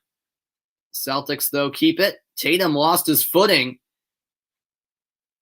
And the Celtics called a timeout before the tie-up. 8:50 to go in the fourth quarter, 82-70, Celtics by 12. The Suns trying to stay within reach and put together a run to come back. All right, as they head to commercial break. Bruins still in the intermission. They have a 2-1 lead over the Sabres. The third period is just around the corner. The Bruins looking to make it 6 wins in a row. David Krejci has been hot lately for the Bruins. Tonight, no points on 1 shot, 8 minutes on ice. Sam Reinhart, meanwhile, for the Sabres, no points, 1 shot as well. About 16 minutes on ice. The Matt Grzelcyk goal, late second period, is what has the Bruins in the lead. Perhaps one that Tokarski should have had. And we'll see if the Bruins can hold off for the victory in period 3, which is coming up in a few minutes. But for now, I'll head over to Fenway Park. Mariners, Red Sox, 2-0 Sox on top. 2 outs, no men on base. It's J.P. Crawford up at bat. He's 0 for 1, grounded out in the third. Will I be able to film after the stream? Maybe. Yeah, I suppose I will. I have to publish. I have to do a recap of the Celtics game. I have to publish that article after the game, but I suppose if it's real quick, I could do it quickly.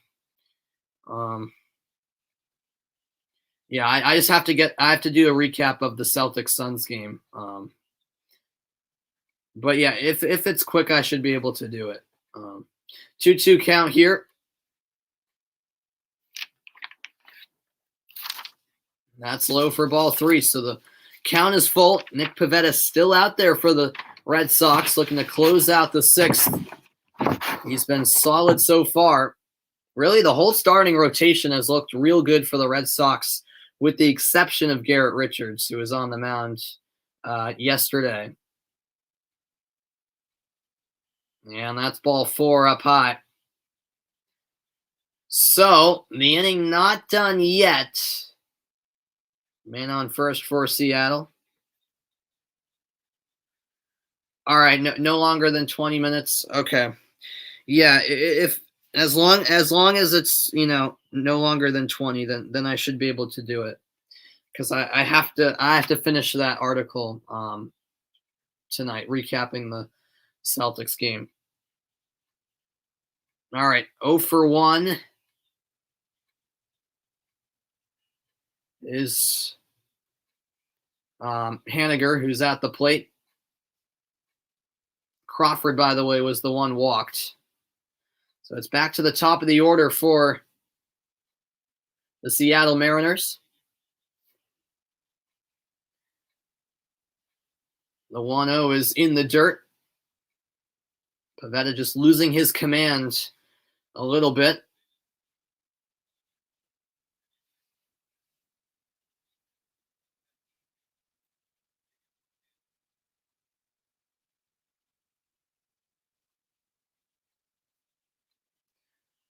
Two balls, no strikes. That's upstairs, and Vasquez will jog out to the mound to just have a quick word with Pivetta.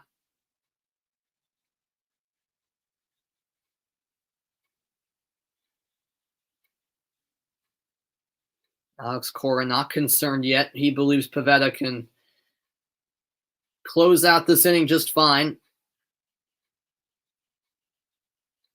The bullpen hasn't been active all night long for the Red Sox.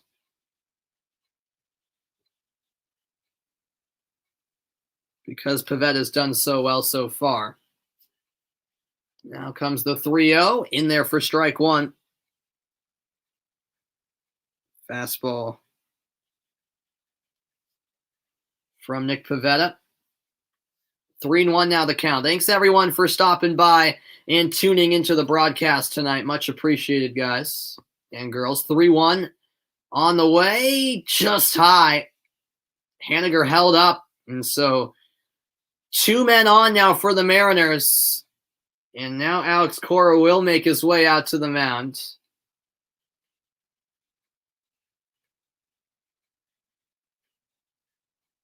So Cora will have a quick word with Pivetta.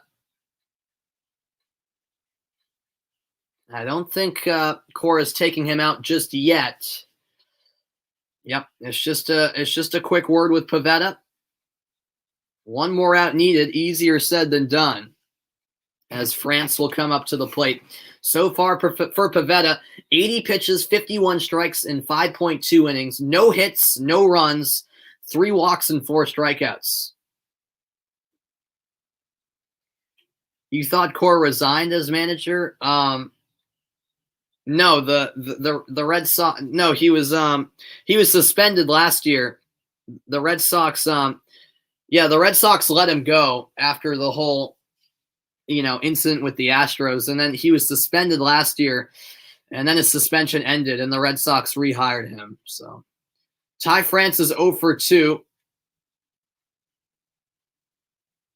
1-0 pitch on the way from Pivetta. That's just low for a ball.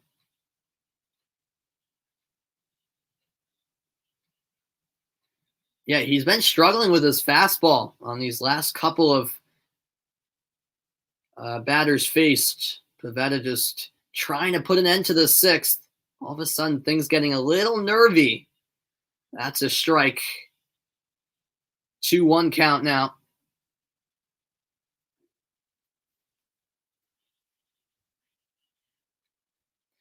A win tonight for Pivetta, and he'd improve to 3-0 on the year. And that's a called strike. It looked just outside, but the umpire gives Pivetta a huge break there.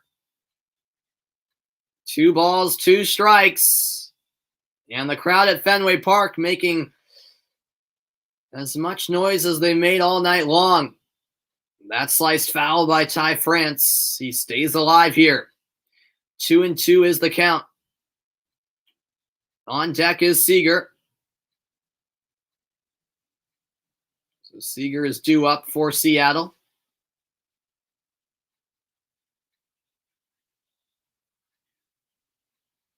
Will Pivetta go with the breaking ball here? 85 pitches on the night.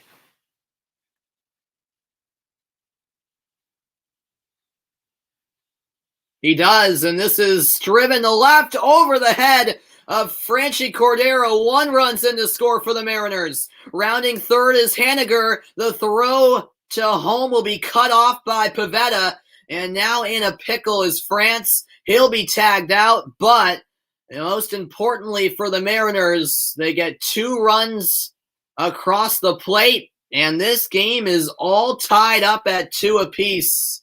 Middle of the 6th as Ty France comes up big for Seattle. Wow. Well, game on at Fenway Park, 2 apiece. All right, now I'll go to the Suns and Celtics, 87-74. Celtics on top. Well, that was the end of the inning, Drew. They got 2 runs across, and then France got caught between second and third and was tagged out to end the inning. That was the 3rd out. So Pivetta wasn't pulled, but now that the inning is over, that will probably be it for Pivetta after 6 innings. We'll see. I'd be surprised if he came out for the 7th, but we'll see. 87-75, the Celtics leading the Suns. Tatum re-enters the game for the Celtics. Devin Booker's at the line. Pritchard, the one who will make way for Tatum. And Booker scores his 15th point as he knocks down the second free throw attempt.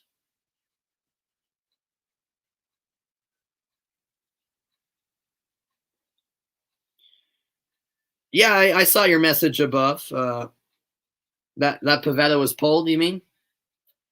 Yeah, I just answered that message as the left wing 3 is knocked down by Johnson. Johnson makes it a 14-point game. Sorry. Johnson hit a 3 at one end, and then Walker hit a 3 at the other. That's 32 points for Walker, 90-76, as Booker drives, and a foul's called against Devin Booker. Offensive foul as Walker takes another charge. Wow. before that about Cora, yeah, I answered that.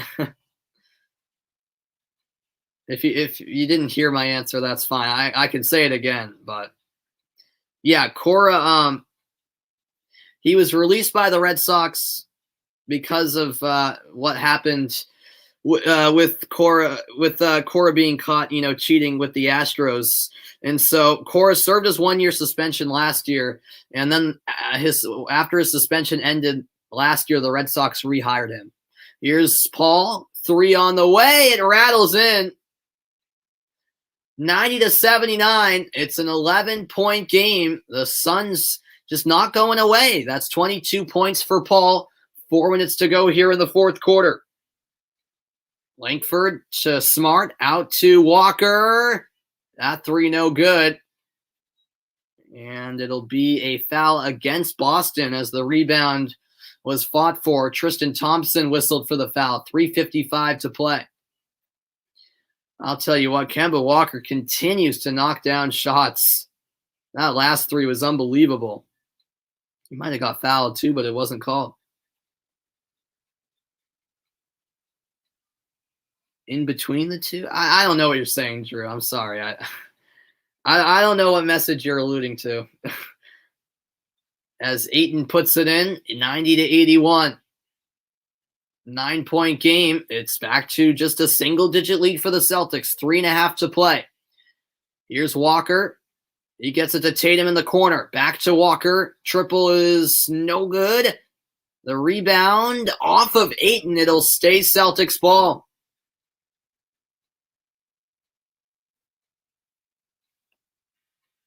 So it stays with Boston as Pritchard will re-enter for the Celtics. Langford takes a seat. It's Smart who will... Nope, Smart's not coming out. A timeout has been called. 3:20 to play. The Celtics lead by 9. We'll see if they can close it out after a quick break. All right, a timeout called at TD Garden. I'll go back to the Bruins Sabres right now where there's 15 minutes to play in the third period. The Bruins have a 2-1 lead over Buffalo. Here's Marchand, pokes it ahead. Pastrnak shoots and scores! David Pastrnak has doubled the lead for the Bruins. Pastrnak, who's been in a bit of a slump for his standards lately, gets a big goal in the early stages of period 3. It was poked ahead by Marchand, and Pastrnak holding, firing, and scoring. A great goal by the Czech. He's given the Bruins some comfort here. Now a 2-goal lead for the visitors. A big goal that is, 5 minutes into the third. And now the Sabres with some work to do.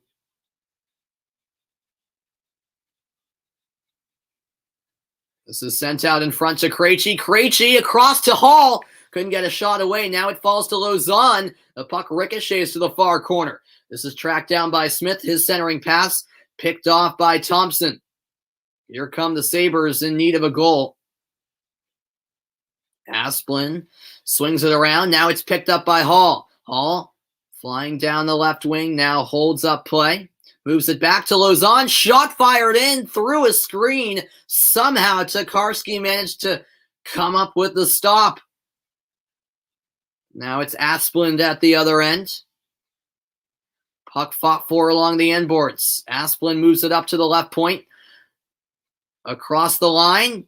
That shot from Ristolainen was saved by Swayman. Here comes Charlie Coyle leading the way.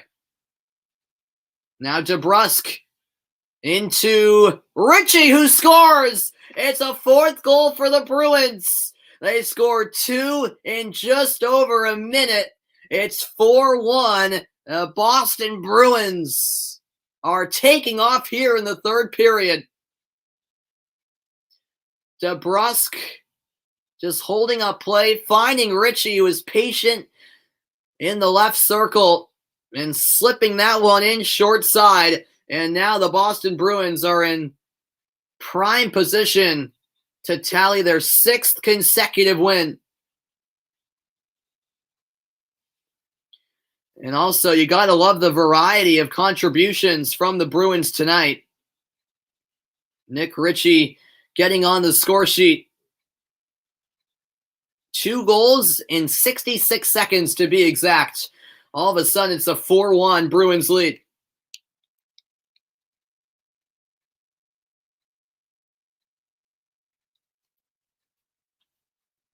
This puck sent down ice by the Bruins. Ritchie on the chase, who just scored for the Boston Bruins. Sabres trailing by 3 in the blink of an eye as that puck deflects into the Boston bench for a stoppage in play. 13:24 left in regulation. It's a 4-1 Bruins lead. First it was Pastrnak, then it was Ritchie here in period 3. And the Bruins seem to be well on their way to a 6th consecutive victory. All right, quickly checking on the Red Sox before I get to the final 2 minutes of the Celtics game. It's 2-2 between the Mariners and the Red Sox. Bottom 6th. Man on first. Gonzalez at the plate. It's a 2-2 count. Hunter Renfroe is on deck for Boston. Appreciate all of you guys tuning in. Got another decent, solid, better than decent. We've got a solid audience in here tonight on YouTube. Much appreciated, guys. Doing something a little bit different with 3 Boston sports teams in action. I said, why not cover them all? So that's what I'm doing. Here comes the 2-2 pitch to Marwin Gonzalez. Goes after that pitch, a slow roller. The third baseman Seager got the throw off to second in the nick of time to record the first out of the inning. So Vasquez is out. Gonzalez safe at first. It's the first out of the inning for the Mariners.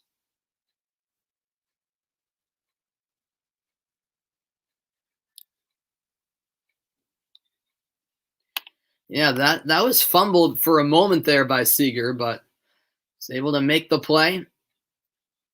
The shift was on, so Crawford was there to cover second for Seattle. And now up steps Hunter Renfroe. He's 1 for 2, had that RBI single in the 4th inning.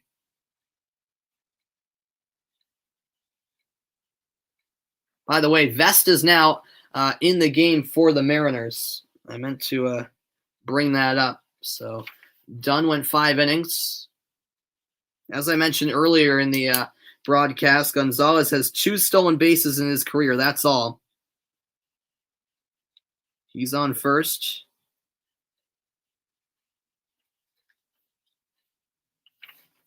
Oh, 0-1 count as Vest delivers a strike to Renfroe. Franchi Cordero on deck, and then after Cordero, it's back to the top of the Red Sox order.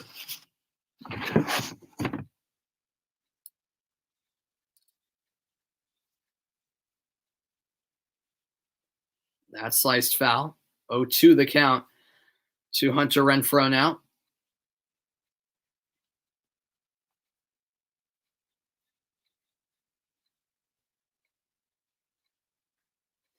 A close game this, the first of a 4-game series between the Mariners and Red Sox. The Red Sox are in the middle of their longest homestand of the season, where they host 10 consecutive games. This is their 7th in a row, as this is sent to shallow center field, and Lewis is running onto it. He gets there for out number 2. Gonzalez stays put, and that's a crucial out there for the Mariners.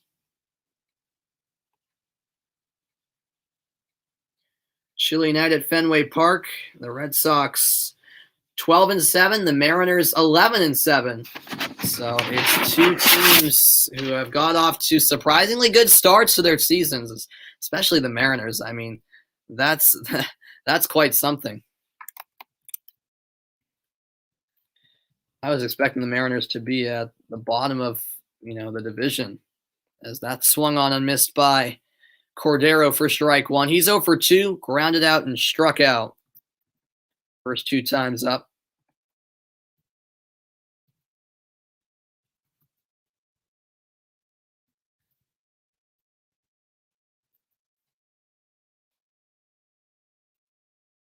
Now the 0-1.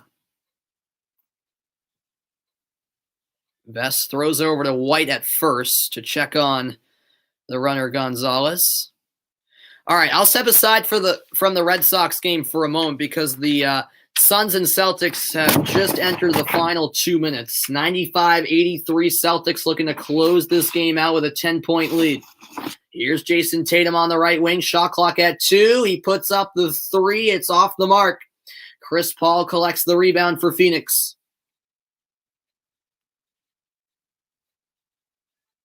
Paul into the lane. Finds the open man, and that 3 is knocked down by Bridges. Back to a single-digit game. The lead is 9 for the Celtics. Under 90 seconds to play. Walker into the front court for Boston.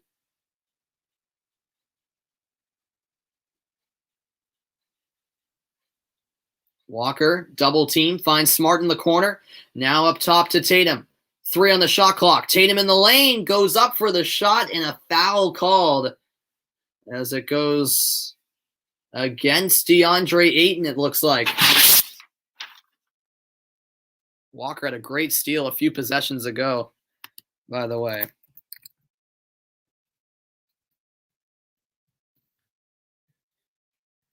So Tatum will get 2 free throws. He knocks down the first. 1:07 to play.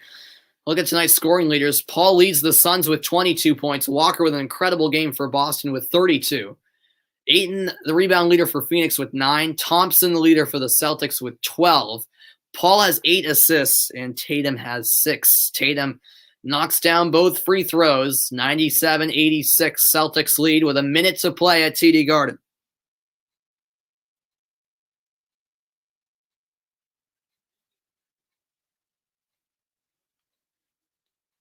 Here is Paul. Now it's Bridges back to Paul. That's knocked away by Grant Williams. Picked up by Smart, who will lay it in with the left hand. And with 41 seconds to go, the Celtics have a 13-point lead. Costly turnover there by the Suns. That floater well short by Craig. And that will do it. The Celtics are going to come away with an impressive victory over the Phoenix Suns. They're one of the hottest teams in the league.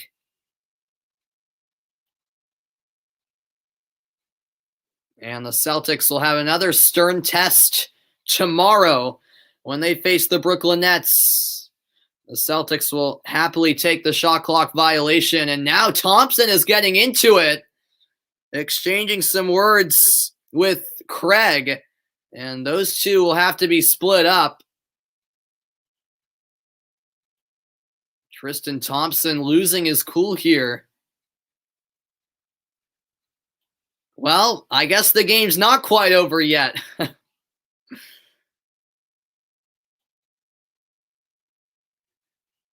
right, let's see what happened here.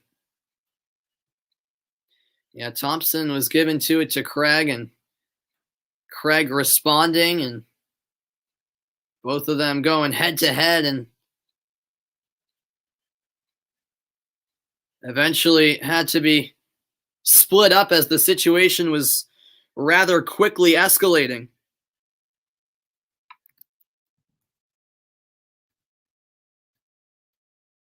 But everything's good. We continue play. Here's an open 3. No good. Rebounded by Grant Williams. And that will run out the clock. It's all over at TD Garden. The Boston Celtics defeat the Phoenix Suns 99-86, the final score. Chris Paul giving the fans some love afterwards. His team didn't get the result they were looking for. Looked like Deuce, the son of Jason Tatum. Yeah, there he is. Deuce getting a photo with Chris Paul. Jay Crowder, former Celtic, reuniting with some teammates. What a win for the Boston Celtics. They get the job done, 99-86. The final score, a big victory that for the Celtics. All right, so my coverage of the Celtics is over. Now it's between the Red Sox and the Bruins. The Bruins currently in a commercial break, so I will head back over to the Red Sox, top of the 7th inning, and Matt Andriese is into the game. So Andriese is in. So Pivetta went 6 innings strong, except he got roughed up at the end of that 6th, allowing his only 2 runs.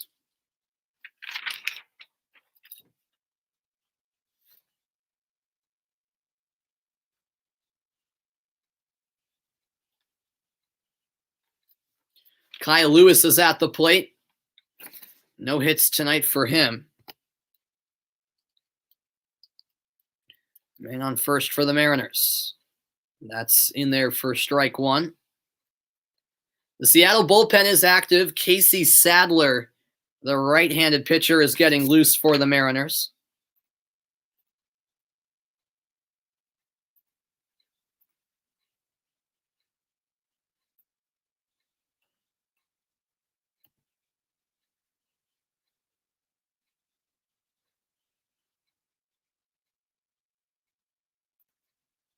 And that's swung on and driven to right field towards the pesky pole. The catch is made by Renfroe, and quickly trotting back to first and getting back in the nick of time was White. Now look at the road ahead for the Red Sox. They have Seattle for 3 more games, Friday through Sunday. Monday's an off day. Then they'll be at the Mets Tuesday, Wednesday, at the Rangers Thursdays through Sunday of next week. And then they'll be back home at Fenway when they take on Detroit. What's going on, Esteban? Welcome in to the broadcast. I look like your nephew, Sonny Buns? All right. Well, I guess I'll take that as a compliment. I appreciate you tuning in, Esteban. Thanks, everyone, for stopping by tonight. Kyle Seager does have 53 stolen bases in his career. Sorry, I said White. It was Seager, the runner at first for Seattle.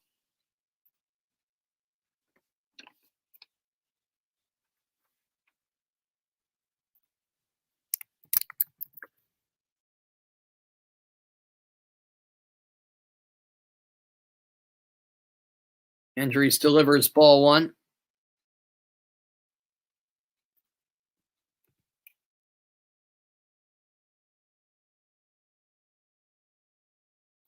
A very chilly night in Boston. I was in the city today, and it's only cooling down ever since the sun set. It's only getting more and more cold.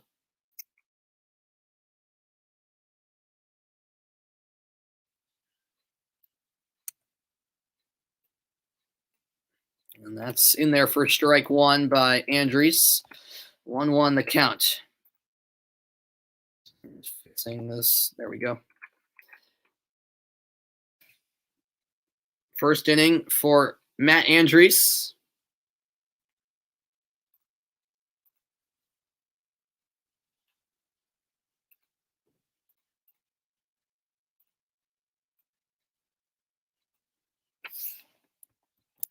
That's ball 2.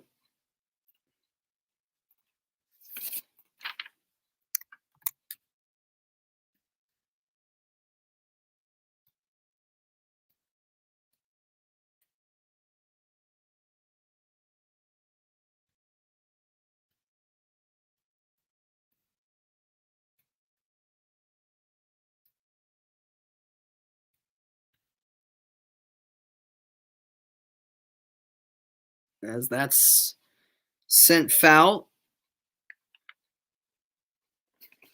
And even count once more. 2 balls, 2 strikes, top of the 7th inning.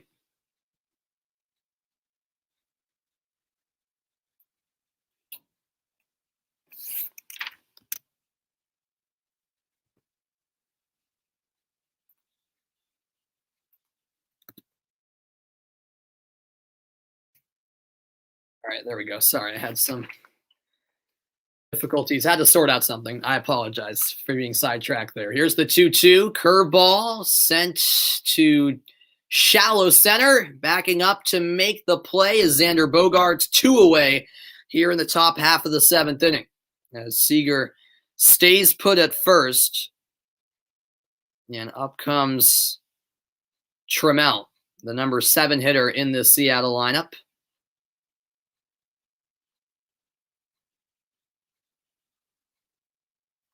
Two-two ball game. It's been an entertaining one at Fenway. 0 for 2 is Trammell with a flyout and a strikeout so far tonight.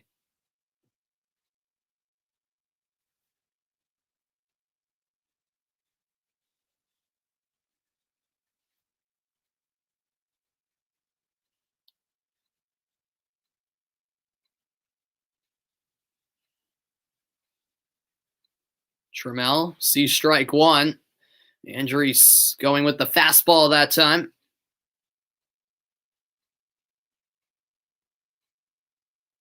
Seager on first base for the Mariners. Seattle looking for their first lead of the game. Andrews trying to retire the side here. He'll step off the rubber.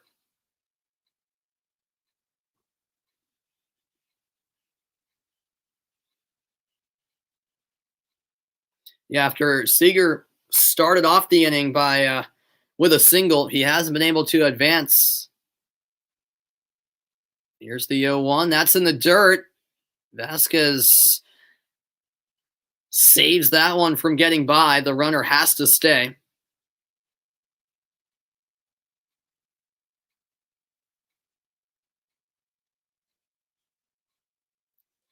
Even count. Andrews, the second pitcher in this game for the Red Sox after Pivetta in his third start of the season went a strong 6 innings. Off the hop, that's handled eventually by Andrews, and he throws to first for the final out of the inning. It's the 7th inning stretch, 2-2 in a tie ball game between the Seattle Mariners and the Boston Red Sox. All right, let's now head over to Buffalo for the final couple minutes between the Bruins and Sabres. 4-1, Bruins lead. As this is Corrali with a shot short side. That's saved by Tokarski. If the Bruins can close out, it'll be their 6th win in a row. They head to commercial break with 2:07 to play. I will be back right after this to quickly check in on the Red Sox and then get you back out to the final couple of minutes of the Bruins game. Stay tuned. It's whip-around coverage of Boston sports tonight. The Celtics have won. The Bruins about to win, and hopefully the Red Sox will also get the W. Stay tuned. I'll be right back after a quick break.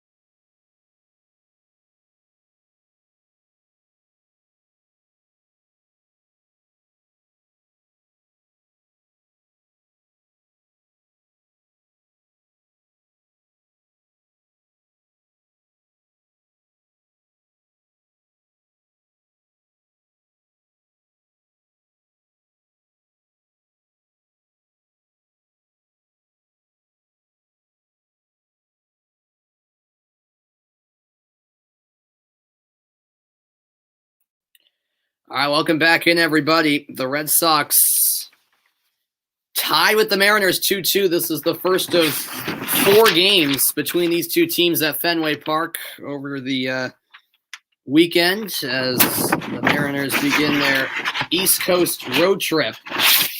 Yeah, this has been a good pitching battle tonight. That's for sure. We'll see how these final 2.5 innings play out with the score tied. Bottom 7 we go. Red Sox up at bat. We do have another pitching change from Seattle. Casey Sadler has entered the game. So Sadler, the third Mariners pitcher tonight, he replaces Vest. That's your update in this game. Going back to the Bruins that's where I'll head to for the final 2 minutes of that game as the Bruins look to close out. Shot saved, rebound, and Krejci scores to cap off the victory for Boston. 1:58 remains. The Boston Bruins are going to win their 6th game on the trot.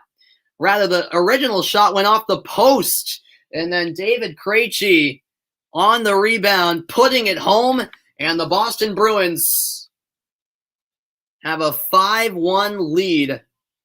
Craig Smith might have had a slight redirection on the original shot, and then Krejci there to clean it up, and that will clinch the victory for Boston, if it wasn't clear before that. This is sent all the way down by the Bruins. Icing call. The faceoff will come back in their end.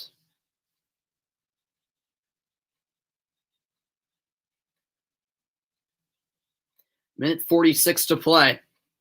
And the Bruins just continue to ride the hot streak they're currently on. And they're riding this win streak at a very, very good time with the playoffs just around the corner.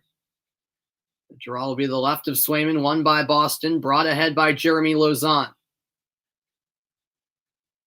Lauzon sends it forward, won back by the Sabres.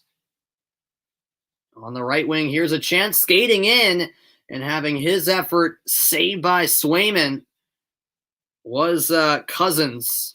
Nope, rather it was Reinhart. Now here come the Bruins. Sent in deep by Krejci. Sabres cleared the zone. This puck tracked down by Mike Riley. 1:13 to play.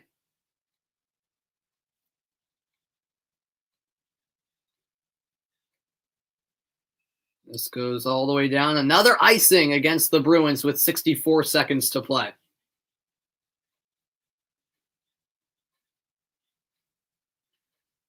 Well, for those of you just tuning in, a game recap here between the Bruins and Sabres. The score now 5-1 Boston. Marchand notched his 25th goal of the season, also had an assist. Same deal for Pastrnak. He had his 18th goal of the season, also with an assist. Grzelcyk, Ritchie, and Krejci with a goal each as well. The wealth being spread around when it comes to the goal scoring tonight for the Boston Bruins. Here's Cousins gaining the line. Indirect pass cross ice. Picked up by the Bruins. This is brought ahead by Curtis Lazar. 45 seconds to play. Lazar into the corner. Shoved against the wall by Borgen. One back by Wagner. Wagner in deep. That gets by Lazar. Turned over. And the effort from Wagner was blocked by a stick. Popped in the air, but not out of play. 22 seconds remaining in Buffalo. These two teams will square off once again in about 21 and a half hours at this very arena. Here's a shot from a tight angle, and Tokarski covers up the effort coming from Chris Wagner. 11.9 seconds to play.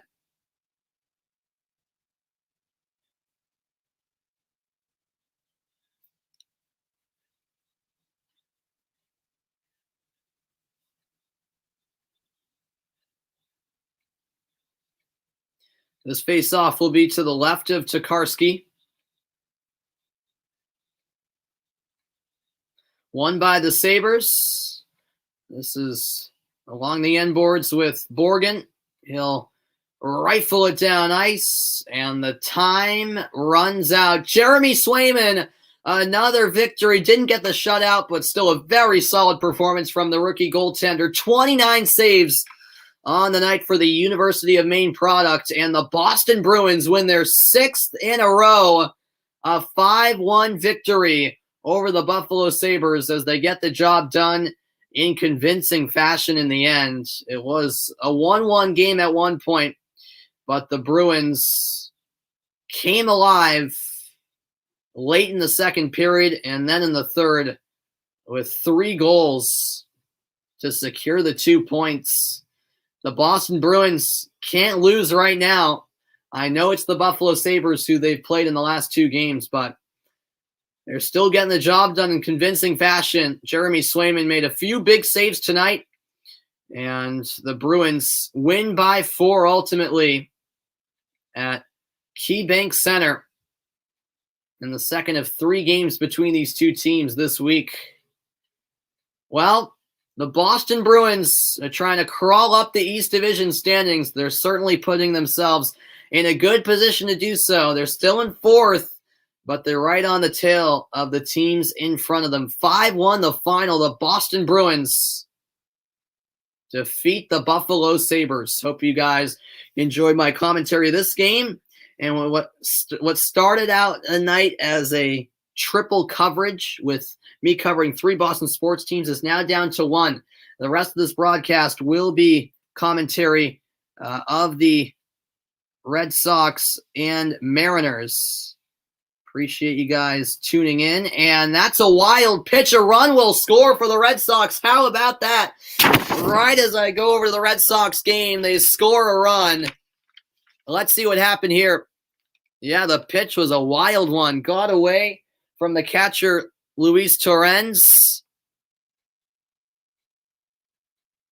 Yeah, it just dipped down too soon, and that completely caught Torrens off guard. And so the Red Sox have claimed the lead. How about that? Right as I tune in, the Red Sox are back on top. Kike Hernandez in to score. As I'll fix the features here now, since I'm solely covering the Red Sox game for the rest of this one. Let's make the graphics red.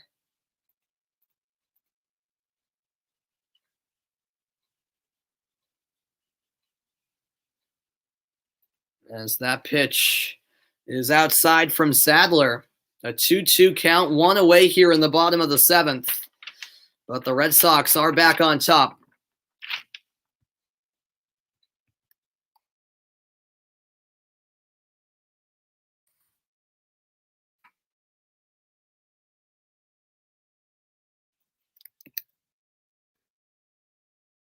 That time he swung at it. 2-2 now the count. All right, here we go. That's more like it. Martinez hacks this one foul. Count stays the same.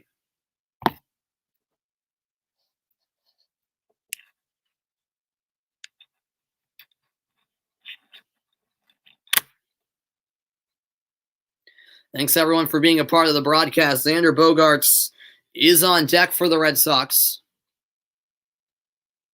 And it's swung on and missed.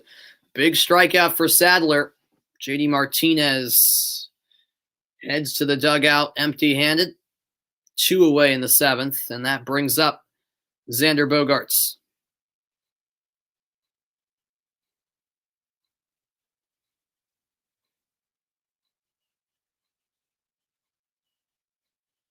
Bogaerts is 0 for 3, still looking to get on base for the first time. It's a strikeout, a fielder's choice, and a flyout.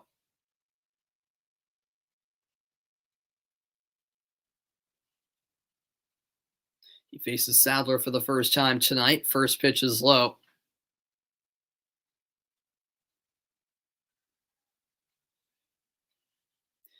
Well, the Celtics and Bruins have won. Can the Red Sox get the job done as well? This one sent to left. And that is a base hit single for Xander Bogaerts. He ripped that breaking ball into left field, a grounder, which was fielded by Trammell. But an easy single for Bogaerts. And so the 7th not done yet, as this will bring Rafael Devers to the plate. He's 2 for 3, a solo home run, a single, 2 runs and a stolen base. Devers has been very active tonight on offense.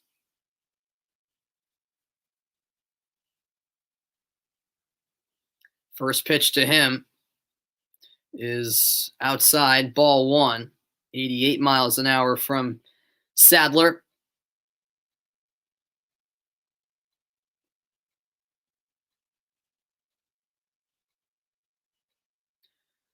A 1-run lead for the Red Sox. Close game in the first of 4 between these two teams at Fenway Park. The 1-0, a breaking ball fouled off. Devers now with a 1-1 count. Bogarts was ready to take off to second base. South will have to keep an eye on Bogarts. Yeah, let me fix this. Hold on. Let me fix this at last.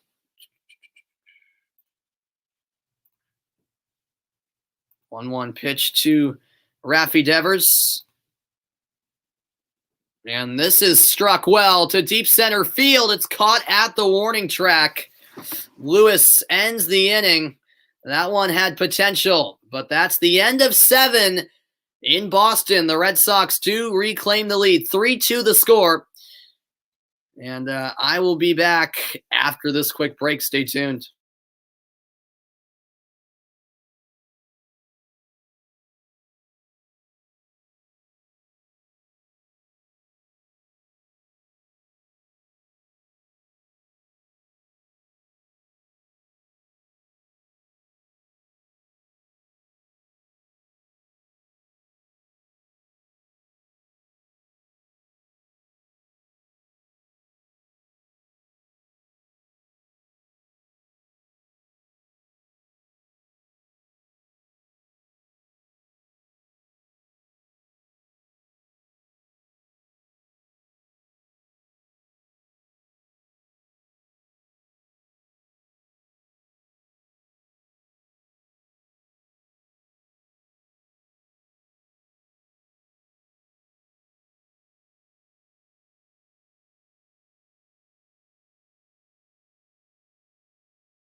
Welcome back in, everybody. We head to the top of the 8th inning between the Seattle Mariners and the Boston Red Sox. A 1-run lead for the Red Sox. You're going to film Pretender or Contender Red Sox edition? Okay. You're already doing Pretender Contender for MLB. Don't you think it's a little too soon? I mean, hey, you can do that, but we're only a few weeks into the season. I think it's too hard to tell yet, but hey, I mean, that's cool, though. Top of the 8th inning. Adam Ottavino is on the mound now for the Red Sox. Ottavino appeared in last night's game, if I remember correctly. So this is the 3rd pitcher for Boston. And he delivers a pitch that's just low. Ottavino went to Northeastern University in Boston. Luis Torrens at the plate for Seattle. He's 0 for 2, a strikeout and a flyout. Look at that curveball in there for strike 1. Oh, all right, a prediction. I see. Okay. Yeah, all I was saying is like it's pretty tough to. Yeah, I guess that makes sense if it's a prediction. Yeah. Because it's really tough to tell this early in the season, you know. That's a strike. 1-2 the count. And that's just outside. Even count. Thank you, Rude Boy TV. I greatly appreciate it, man. I've been tripping the last few minutes, you know, trying to get all the graphics right. Adjusting as some of the games ended. This is what I get, though, for trying to commentate, you know, 3 games on one stream. I've been a bit poor. I've been off my game the last few minutes, trying to refocus here. But I still appreciate it a lot, Rude Boy TV. Thanks for tuning in. I'm glad you enjoy my commentary. And I enjoy doing it. I want to become a professional sports broadcaster and a commentator when I'm older, as Ottavino walks the leadoff man. And that's not the start to the inning that Ottavino was seeking, as Vasquez will head out to the mound to just have a quick word with Adam Ottavino.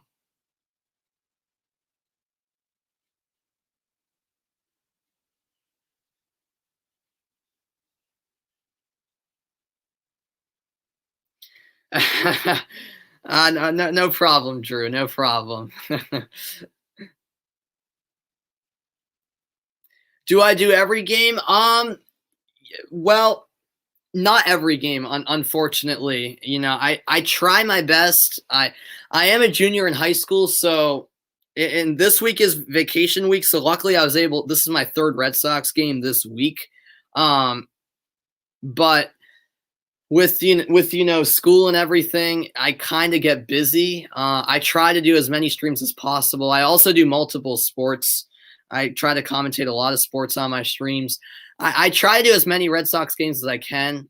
But doing all 162 is just impossible. So, but I try to do like probably 30 over the course of the regular season. Then if the Red Sox make the playoffs, I'll definitely do every game I can at that point. I also commentate my high school's sports games for the local TV channel, so I'm occupied with that as well. So I try to do as many games as I can. There's not really a schedule though. I just pop on when I can do games, but yeah, I'm glad you'd like to listen while doing work. Yeah, I'm definitely going to be doing more Red Sox games in the future. I just don't know when. It depends how busy I am and stuff. But I appreciate you guys tuning in, as that pitch is low. The throw to second is not in time. It's a steal, and the Mariners now have a runner in scoring position. Oh, you go to Randolph, really? Okay, yeah, I go to Franklin High School. So I appreciate that, and I appreciate that. Hallie, I hope I'm pronouncing that right. Hallie, I'm not sure. Hope I'm pronouncing that correctly. Your dad is watching my commentary. I appreciate it. I appreciate that a lot. Sam Haggerty with a second stolen base of the season for Seattle. Yeah, I don't usually commentate 3 games at once, but I'm a diehard Boston sports fan, and since 3 teams were in action tonight, I said, why not do it? I mean, it is challenging, but I'm up for those types of challenges. As that was called just outside. Ottavino wanted the strike to be called. He didn't get the call, though. 2-0 count. Haggerty leading at second for the Mariners, who trail by a run. Top of the 8th inning.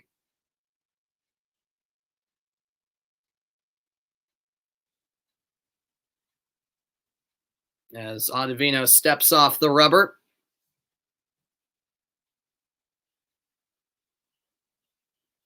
The 2-0 on the way. Ottavino glances at second. The delivery is outside at 80 again. It's a 3-0 count. Ottavino really struggling to find any type of rhythm here to begin the 8th inning. J.P. Crawford's on deck. He's 0 for 1 tonight.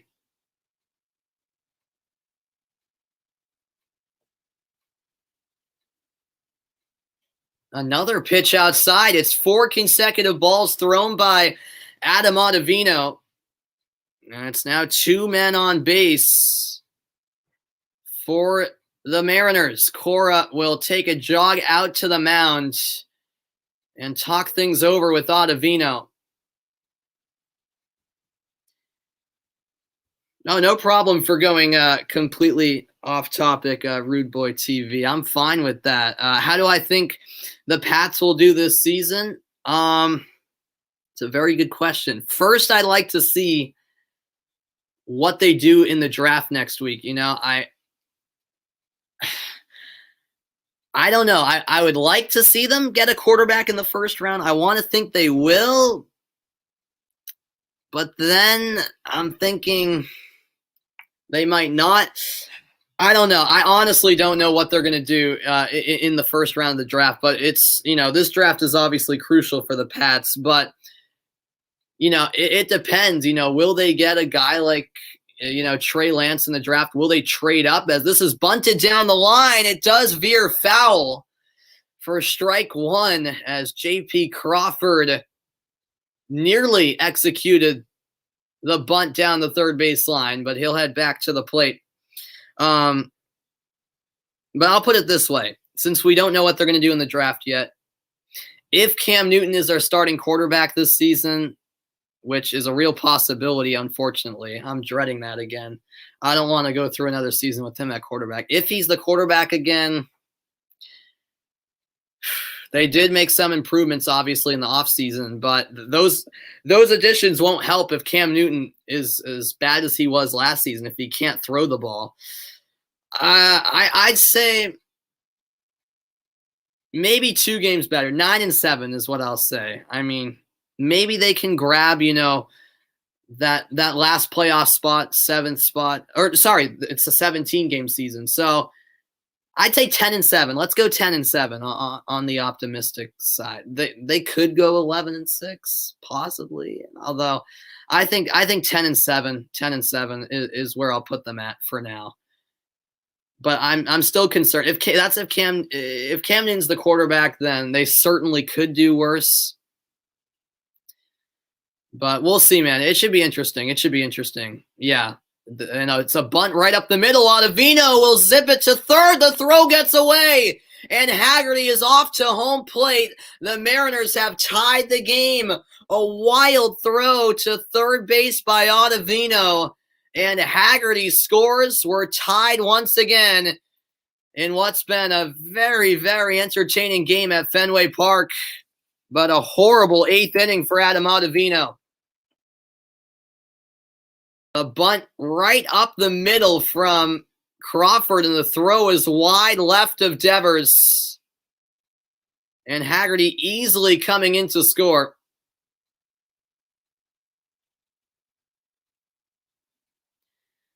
Man, oh man, and the Mariners are not done here in the 8th inning.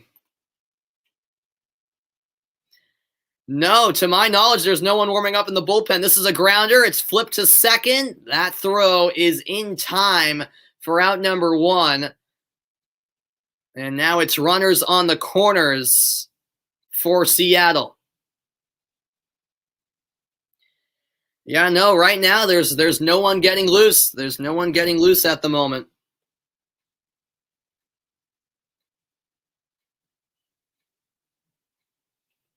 And so this will bring up Ty France, the DH, France, the number 2 hitter in the lineup. He's 1 for 3. He had that big 2-run double in the 6th inning. Yeah, I'm with you, Rude Boy. I'm with you. They got to – if Ottavino allows one more hit, that's it. Because the Mariners are this close to taking their first lead of the game. This is swung on the first pitch. The flip to second in time. The throw to first is there. And the double play retires the side. Just what the Red Sox needed. 3-3 the score, but it could have been worse for Boston. We head to the bottom of the 8th next. Don't go anywhere. It's a great ending in store at Fenway.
All right, we roll on to the bottom of the 8th inning.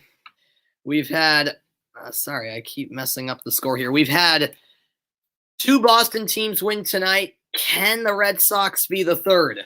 That was a wild 7th inning. It's after 1 run was scored by the Mariners to tie it. It seemed like they could have scored at least 1 or 2 more, but the double play to retire the side absolutely saved the Adam Ottavino there, as Kendall Graveman comes into the game for the Mariners. Graveman, 6 games, 7.2 innings pitched, a 0 ERA. So he's yet to allow a run as Graveman comes in, replacing Sadler, the 4th pitcher of the game for the Mariners. Some defensive changes by Seattle. Haggerty is now at first, and Murphy is now doing the catching. So those are the defensive changes made by the Mariners. Christian Vasquez is at the plate. He's 0 for 2. He was walked last time up in the 6th inning. See what he can do here as the leadoff hitter in the 8th. He goes swinging after the first pitch into the infield. Calling for it is Moore, and he's there for out number 1. A quick first out for Graveman. And up next is Marwin Gonzalez.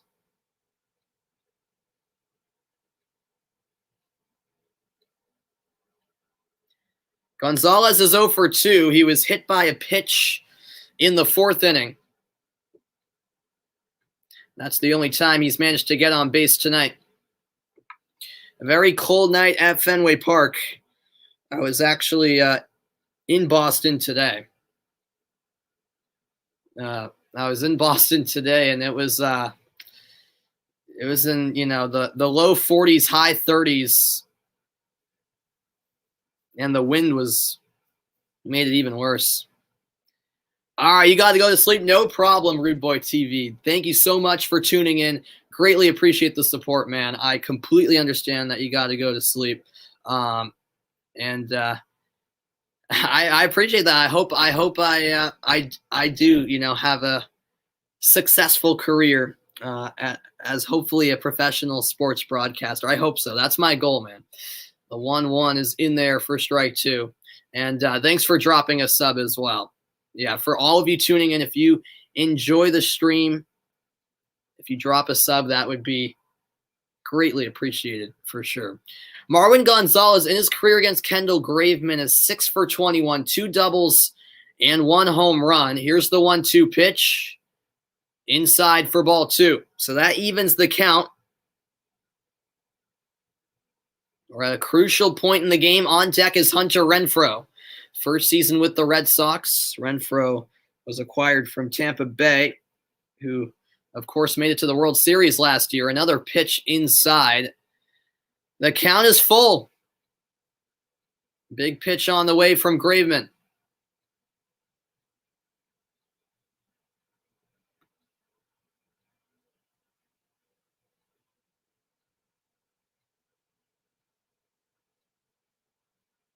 Gonzalez ready for the delivery.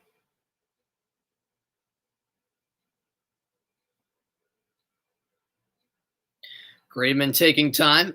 Here comes the payoff pitch. That was swung on and missed. It got away from the catcher Murphy, but a strikeout nonetheless for Graveman. Wow. I've never seen that in a long time. I thought it hit Gonzalez, but he still swung at it. So I don't know. I might have seen that 1 or 2 other times, but that's very rare when a player swings at a pitch and gets hit.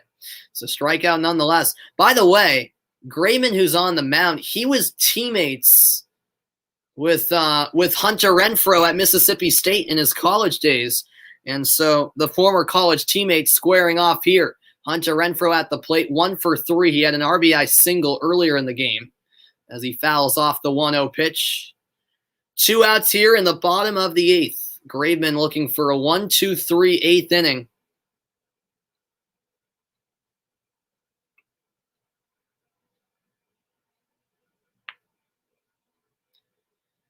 Count even. And that's fouled off again by Renfroe.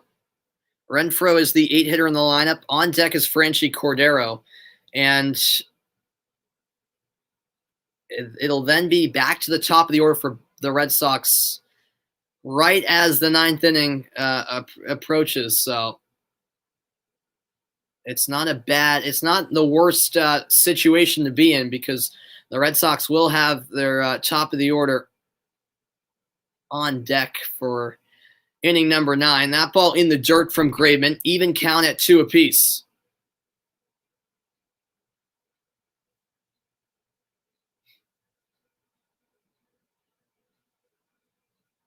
Graveman taking an awful lot of time between pitches. Here's his 12th of the inning. Swung on and missed. Graveman bringing the heat 98 miles an hour. A 1-2-3 inning, and we head to the 9th. The game is tied. 3-3 the score. Don't miss the ending. It's coming up next.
Welcome back in, everybody. Kyle Seager, when it comes to all-time Mariners ranks, he's up there in many categories. 4th in hits, home runs, RBI, 5th in runs. Absolute Seattle Mariners legend. I don't even know how many years Kyle Seager's been playing now, but he's been around for a while, that's for sure. We go to the final inning at Fenway Park, a 3-3 game. And everything at stake here as we head to the 9th. Matt Barnes in for the Red Sox. 8 games, a 1-0 record, a 1 ERA, 3 saves in 9 innings, 3 hits allowed, just 2 walks, 16 strikeouts. Barnes has been a good closer consistently for the Red Sox. And tonight he's playing a role where he's just trying to keep the Mariners off the board in the 9th and give the Red Sox a chance to win it in the bottom half of the inning. As the first pitch is fouled back by the third baseman, Kyle Seager. 0 for 2 he is tonight. He was hit by a pitch in the 7th. All right, yeah, I'll try to do that, Drew. Yeah, as probably immediately after this game ends, because I've gotta write the Celtics Suns recap before I go to bed, as that's a grounder dealt with by Kike Hernandez for out number 1. Easy first out. Rafael Montero is getting loose for the Seattle Mariners. We can expect him to make an entrance in the bottom half of the inning. This brings up Kyle Lewis. He's 0 for 3, a pair of flyouts and a strikeout. 1 away in the 9th.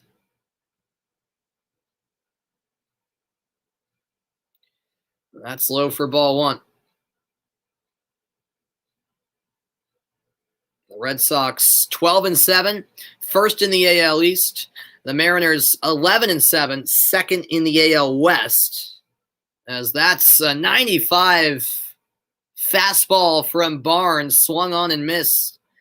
The count is even at 1 apiece.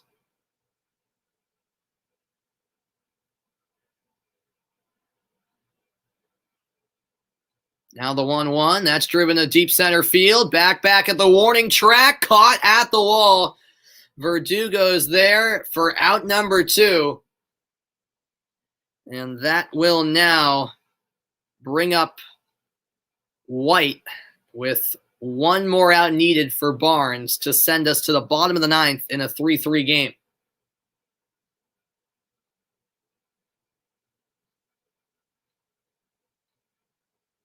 So here's first baseman Evan White. He's 0 for 3, 2 groundouts and a pop out. First pitch is in there for strike 1 from Matt Barnes.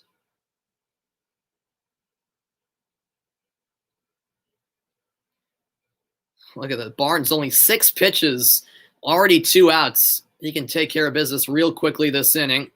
A check swing. Did he go? No, says the first base umpire. Let's look back. Ooh, I don't know. That was close. That was close. 1-1 pitch. Right down the middle. Barnes absolutely dealing at the moment. Ball and 2 strikes now to White.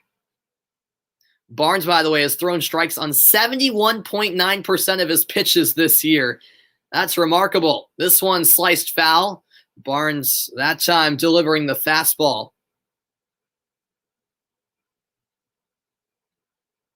It's now a 1-2 count.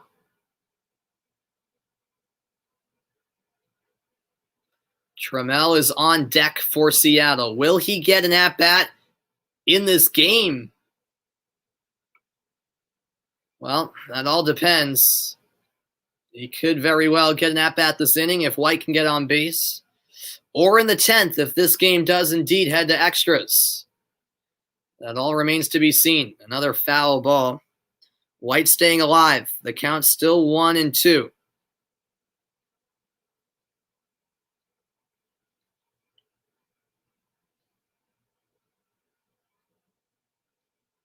Payoff pitch. Fouled back again. White is staving off fastball after fastball from Matt Barnes.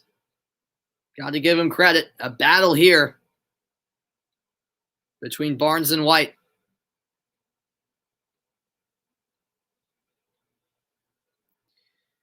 Yeah, is it 52 now? Yeah, I thank you, Drew. Yep, that swung on and missed for strike 3.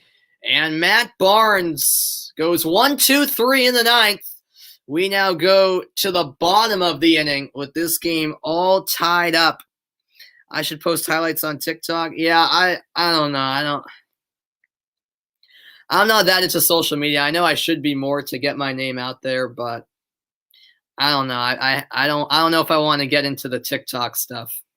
I don't know if I even have, the time commitment to do all that, but maybe, perhaps. But yeah, thanks everyone for all 52 subscribers early on on this channel. I greatly appreciate it, guys. Bottom of the 9th is coming your way next. You won't want to miss it. The Red Sox looking to win it in walk-off fashion. We'll see if they can do so next.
All right, welcome back into the broadcast, everybody. We head to the bottom half of the ninth inning in a 3-3 game between the Seattle Mariners and the Boston Red Sox. The Red Sox have out-hit Seattle tonight 8-1, yet the score is tied. Rafael Montero enters the game for the Mariners.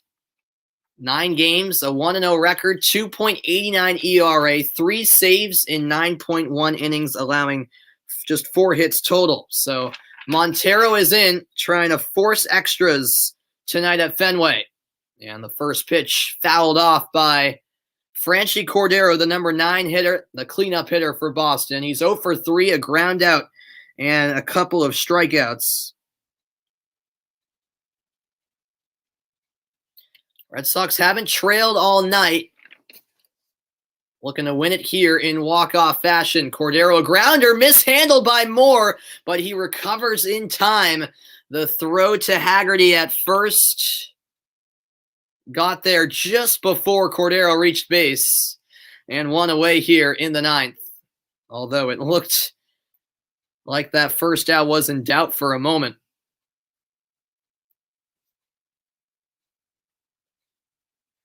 Yeah, Moore just had in his glove. It dropped out quickly, but he did recover nicely.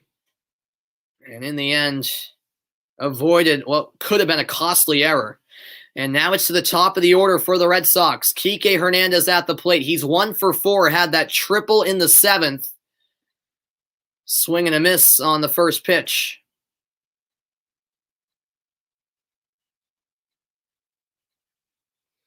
And that triple actually from Hernandez was off the monster, which is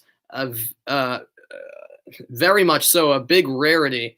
That pretty much never happens. It's almost impossible to triple off the green monster just because whenever it bounces off the green monster, it usually comes pretty far.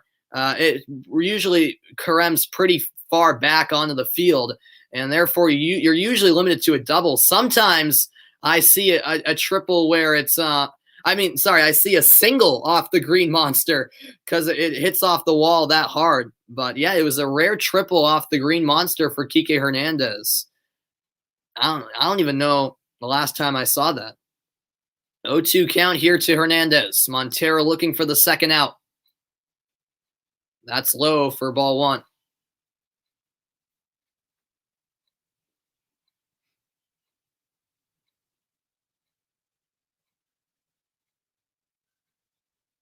Yeah, Montero, he's comfortable with a lot of different pitches. As the 1-2s fouled off.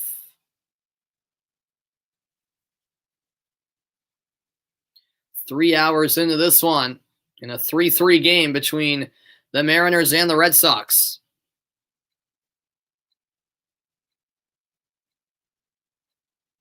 Thanks, everyone, for being a part of tonight's broadcast. It started out as coverage of all 3 Boston sports games. Now just down to the Red Sox. Celtics and Bruins getting wins. That's in the dirt. 2 balls, 2 strikes to Kike. Alex Verdugo is the man on deck for Boston. He's had a pretty hot night. 2 for 4.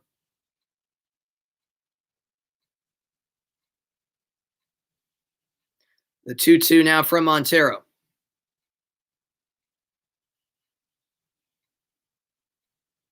Swung on and missed. A huge strikeout for Rafael Montero. 2 up, 2 down here in the bottom of the 9th inning, as that will bring up Alex Verdugo.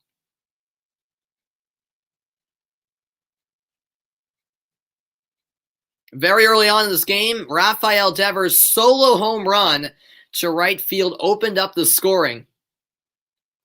3-3 now the score. Extra innings, a real possibility. We're 1 out away from such a scenario.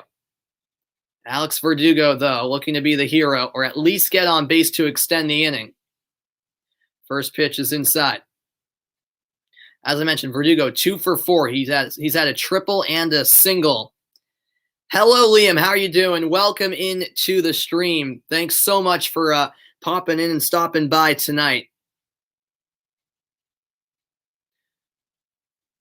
That's fouled off by Verdugo. First strike. On deck is JD Martinez.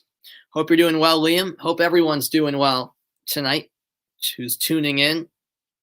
Bottom 9, 3-3 between the Mariners and Red Sox. The bases are clear. Verdugo at the plate. 1-1 pitch. Just low. 2-1 now the count. Warming up in the Red Sox bullpen is lefty Darwinzon Hernandez. So Hernandez will be coming in for extras if we do head to the 10th.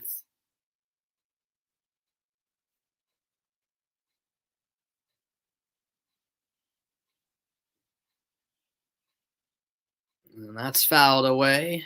2-2 now the count.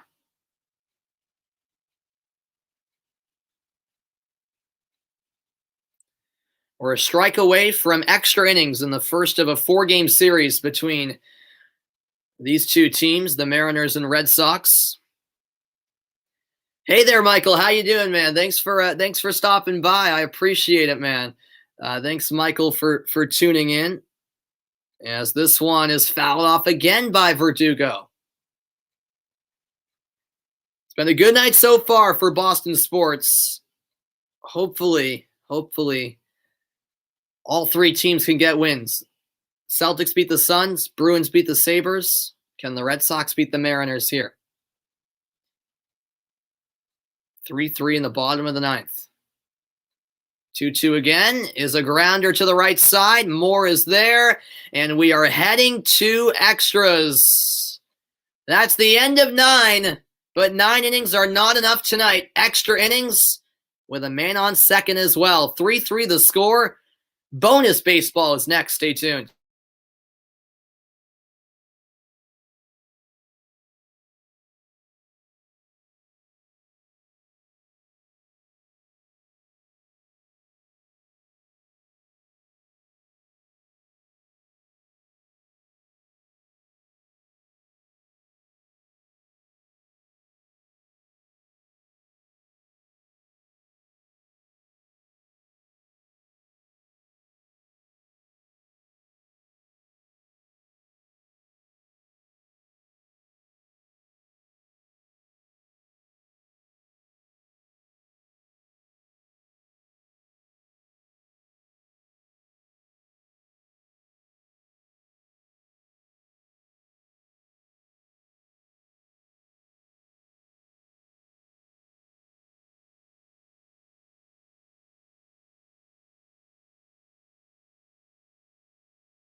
We head to the 10th. Red Sox, Mariners, deadlocked at 3 apiece on a very cold night at Fenway Park.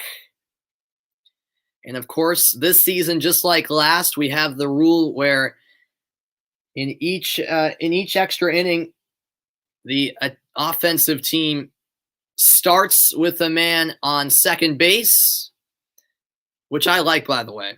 I know many baseball purists are against it. I love it. Darwinzon Hernandez comes in for the Red Sox, and Evan White is the runner on second for Seattle to open up extra innings. And so here we go. Trammell is the hitter, and he fouls back the first pitch. Top of the 10th. 0 for 3 is Trammell. A flyout, a strikeout, and a ground out for him tonight.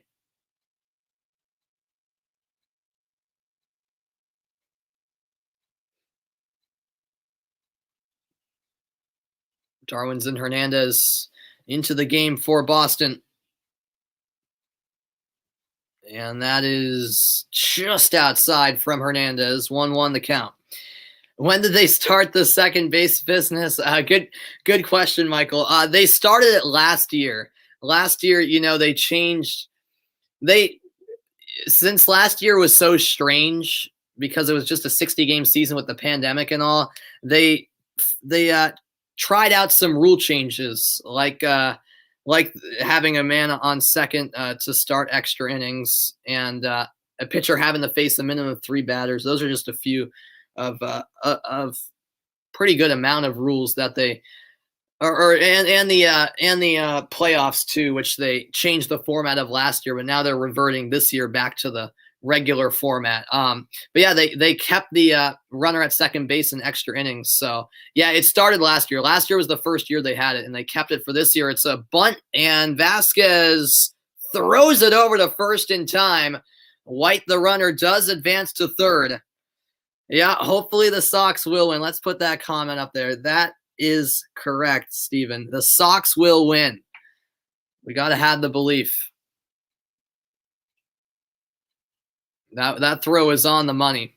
Yeah, it's definitely interesting, Michael, but to be honest, I mean, look, I like a lot of sports, as you can probably tell based on the variety of sports I commentate on my channel. But, and so I do like baseball, I do, but the game can be too slow. Look, this game is 3 hours, 10 minutes in, just about. And so whatever you can do to speed up the game, I'm all for, So I don't really blame them for making that rule change. I like it. I say, well done, MLB, which I don't say often.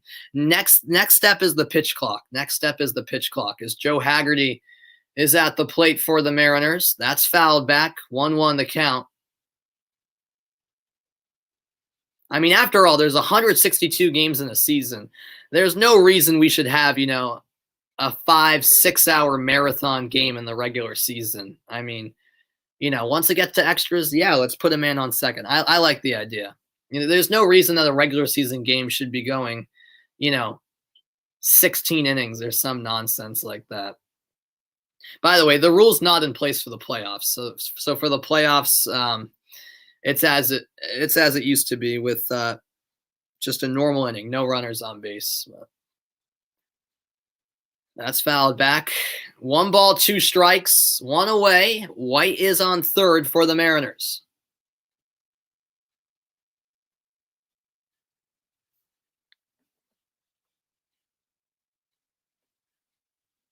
Oh, it's called a ball. It was close. The fastball from Hernandez was just high.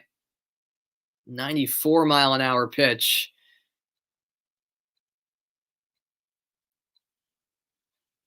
2-2.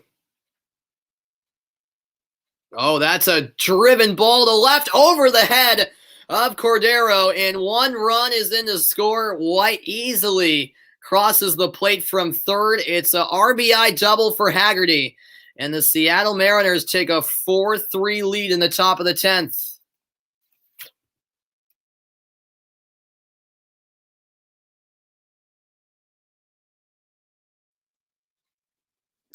Yes, that's right. Yep, I remembered you were on one of my other streams, Michael. That's right. You watched my commentary of the U.S. men's national team match. Yeah, I remember. I think that was their Olympic qualifier against Honduras, which they lost. That was a sad broadcast, but yeah, I do remember that. Yep. Yeah, I'm a big fan of all sports. I'm just a sports fanatic, and I love commentating all types of sports. I love it. So still just 1 out. A big double to deep left field. 1 run is in. Runner on second for Seattle. What was my take on the European Super League? Yeah, that was insane. I was completely against it, to be honest with you. It goes against, everything that European soccer is about, to be honest with you. As the 0-1 is delivered outside by Hernandez. Yeah, I mean, basically, they were trying, with the European Super League, they were trying to Americanize European soccer with, no relegation, which is just a joke. Like, what I love about European soccer is that you have to earn, everything's fair. A team that's in the 4th division can dream of making to the 1st division. This is driven a deep right field towards the pesky pole. It's caught at the wall. What a catch by Hunter Renfroe. A leaping effort for the second out. What could have been a 2-run home run is an absolute robbery as Murphy sent it towards the pesky pole, and that would have been a home run. A snag at the wall by Hunter Renfroe, and that saves the day for the Red Sox as the runner Haggerty stays put at second. Big time play by the right fielder for Boston. But yeah, going back to the Super League conversation, I'm just glad it didn't happen because, as I was saying, what's great about European soccer is that you have to earn qualification to the Champions League. You have to. If you don't play well, you get relegated. If you play well and you're in the 2nd division, you finish top 3 in your league, you go up, you get promoted, you're rewarded. So the Super League, just went against everything about European soccer, tradition. It went against all of that. And, it showed how much power the fans really have because all of those protests paid off and pretty much everyone was against it. And, you can call me a hypocrite because I am a fan of MLS because that's our league here in the U.S. But MLS just kind of it's obviously a much more younger league than these European soccer leagues. That goes without saying. So there's no tradition you can really talk about when it comes to MLS going way back. This is how MLS has been run, and it follows the American sports model. MLS is in the U.S., so they follow the American sports model. I wish there was, relegation and promotion between the MLS and USL. I think that would be awesome. I think that would make it better. But, it is what it is. But, MLS follows the American sports model because it's an American league. European soccer has a bunch of history, and the European Super League would just completely change that. Yeah, so that's my stance on all of that. These greedy owners, we're trying to take away from all of that history, and you just can't do that. You just can't do that. And it showed that it was never going to work because it collapsed in 48 hours. Here's the 2-1 pitch from Hernandez, just low for ball 3. Count now 3-1, 2 away.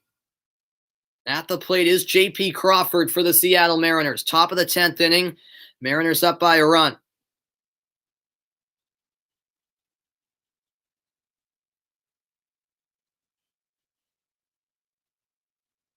(3-1) is in there for strike 2. Full count to Crawford. If the Red Sox can end the inning here, they will certainly give themselves a shot to certainly tie it, if not win it in the bottom of the 10th. Because remember, you do start each extra inning with a runner on second. So when you think about it, you should at least be scoring a run, starting the inning with a runner on second. And the 3-2 is outside the zone. So Hernandez walks Crawford, and all of a sudden,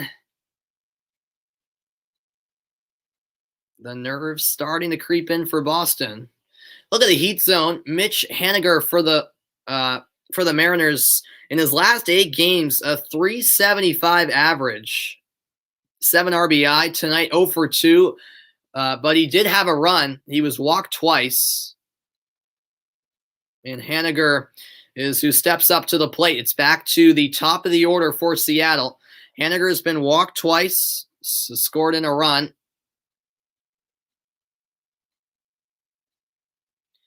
Here we go to the top, to the top of the Seattle order. 2 men on base for the Mariners, 1 in scoring position. Hernandez brings the heat with a first pitch, swung on and missed for strike 1.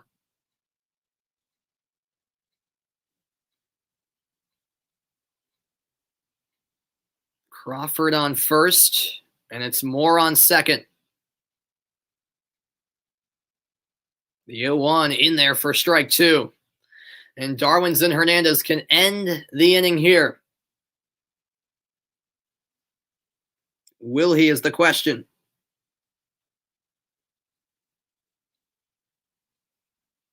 Anthony Misovitz is warming up in the pen as this is a high fly ball, deep right center field. That ball's carrying and it is gone. A 3-run home run for the Seattle Mariners as Haniger goes yard and an absolute dagger for the Boston Red Sox. Well, that just sucked the life out of Fenway Park.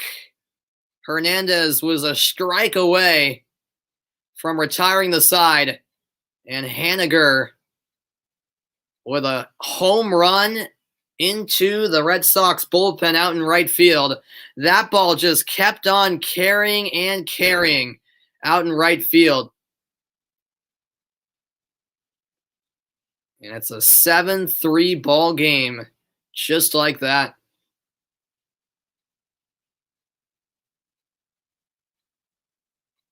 Wow.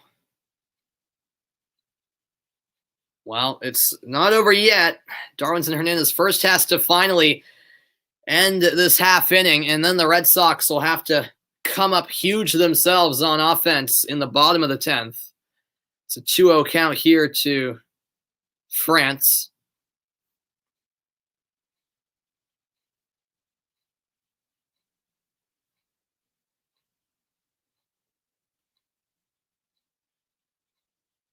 That pitch is low. Hernandez really struggling here. 3 balls, no strikes. Tie France up at bat for Seattle.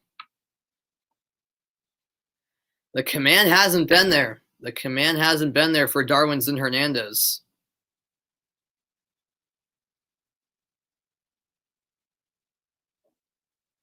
And 3-0 is outside. 4 consecutive balls, and France will take first. This sure did escalate quickly, Michael. Yep. A 3-run home run. Just a gut punch for the Red Sox as Alex Cora makes a call to the bullpen. France takes his base, and now Seager steps up to the plate for Seattle. Seager's 0 for 3. He was hit by a pitch in the 7th inning. It's the one time he's been on base. Strike 1 delivered by Hernandez.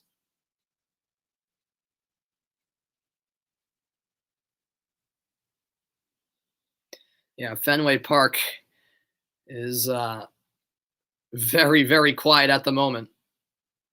Here comes the 0-1 from Hernandez. That's low for ball 1.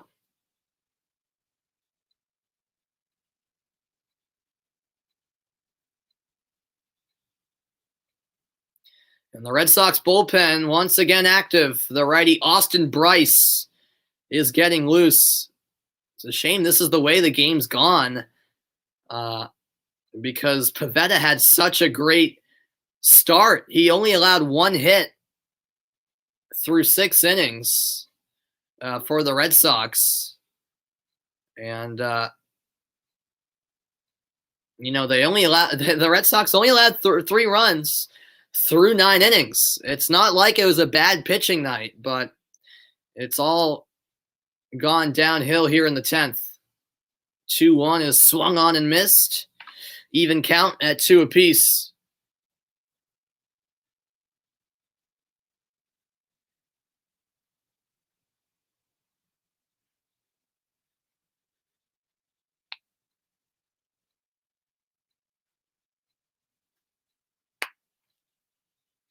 Swung on and missed. Corey Seager goes down swinging. It's been a long broadcast, folks. We're going to the bottom of the 10th. Can the Red Sox somehow mount a comeback? We'll see next.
Welcome back. We head to the bottom of the 10th inning.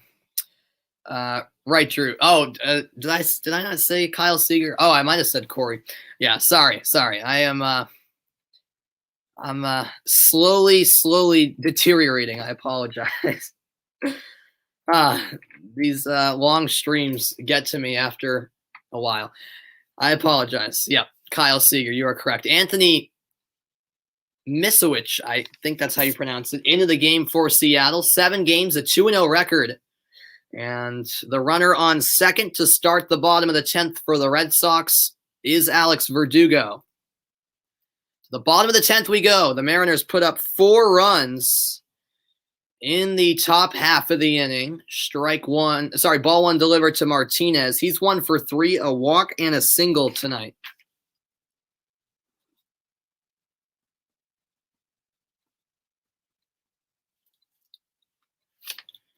Here now comes the 1-0 pitch. That's low.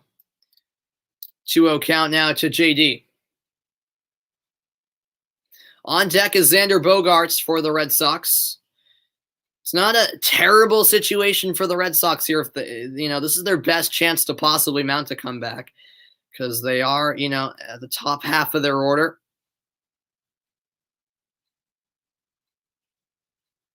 $2-0 on the way.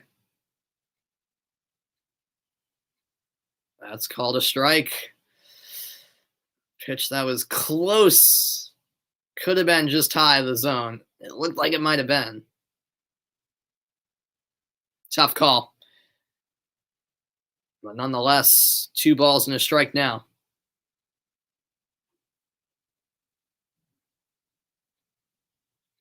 That's sent to the left side. Verdugo stays put. The throw from Crawford to Haggerty is in time for out number 1. And that's exactly the start to the inning that Seattle wanted. The runner stays put and 1 away. This will bring up Xander Bogaerts. He's 1 for 4. He singled in the 7th. That was his lone hit tonight.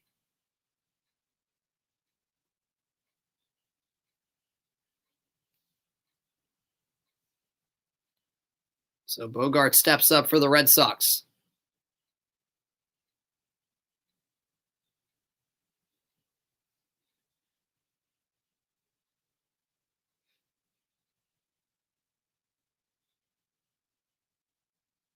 That's up high. Bogaerts sees ball 1.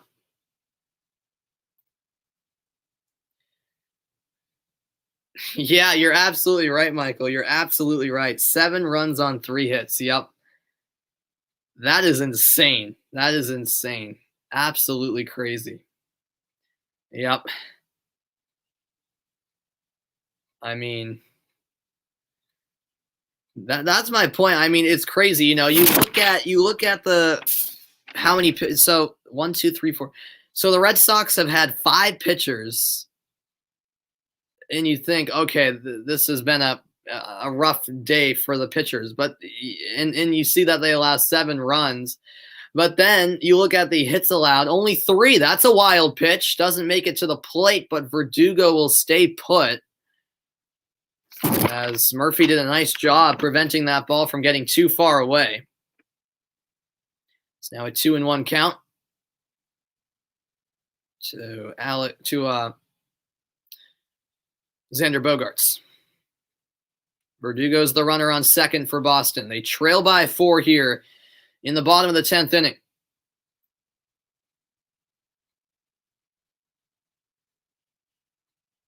Here's the 2-1 to Bogaerts. That's fouled off. 2-2.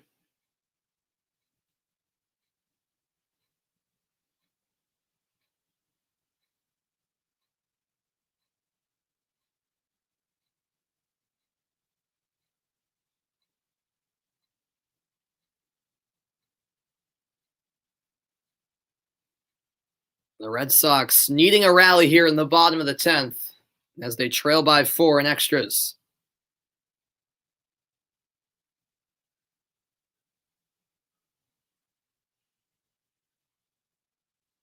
That swung on, hit to the left side, off the double hop, Crawford's there again. The throw across the diamond to Haggerty is the second out of the inning. And Verdugo once again has to stay put at second. This will bring up Rafael Devers, 2 for 4.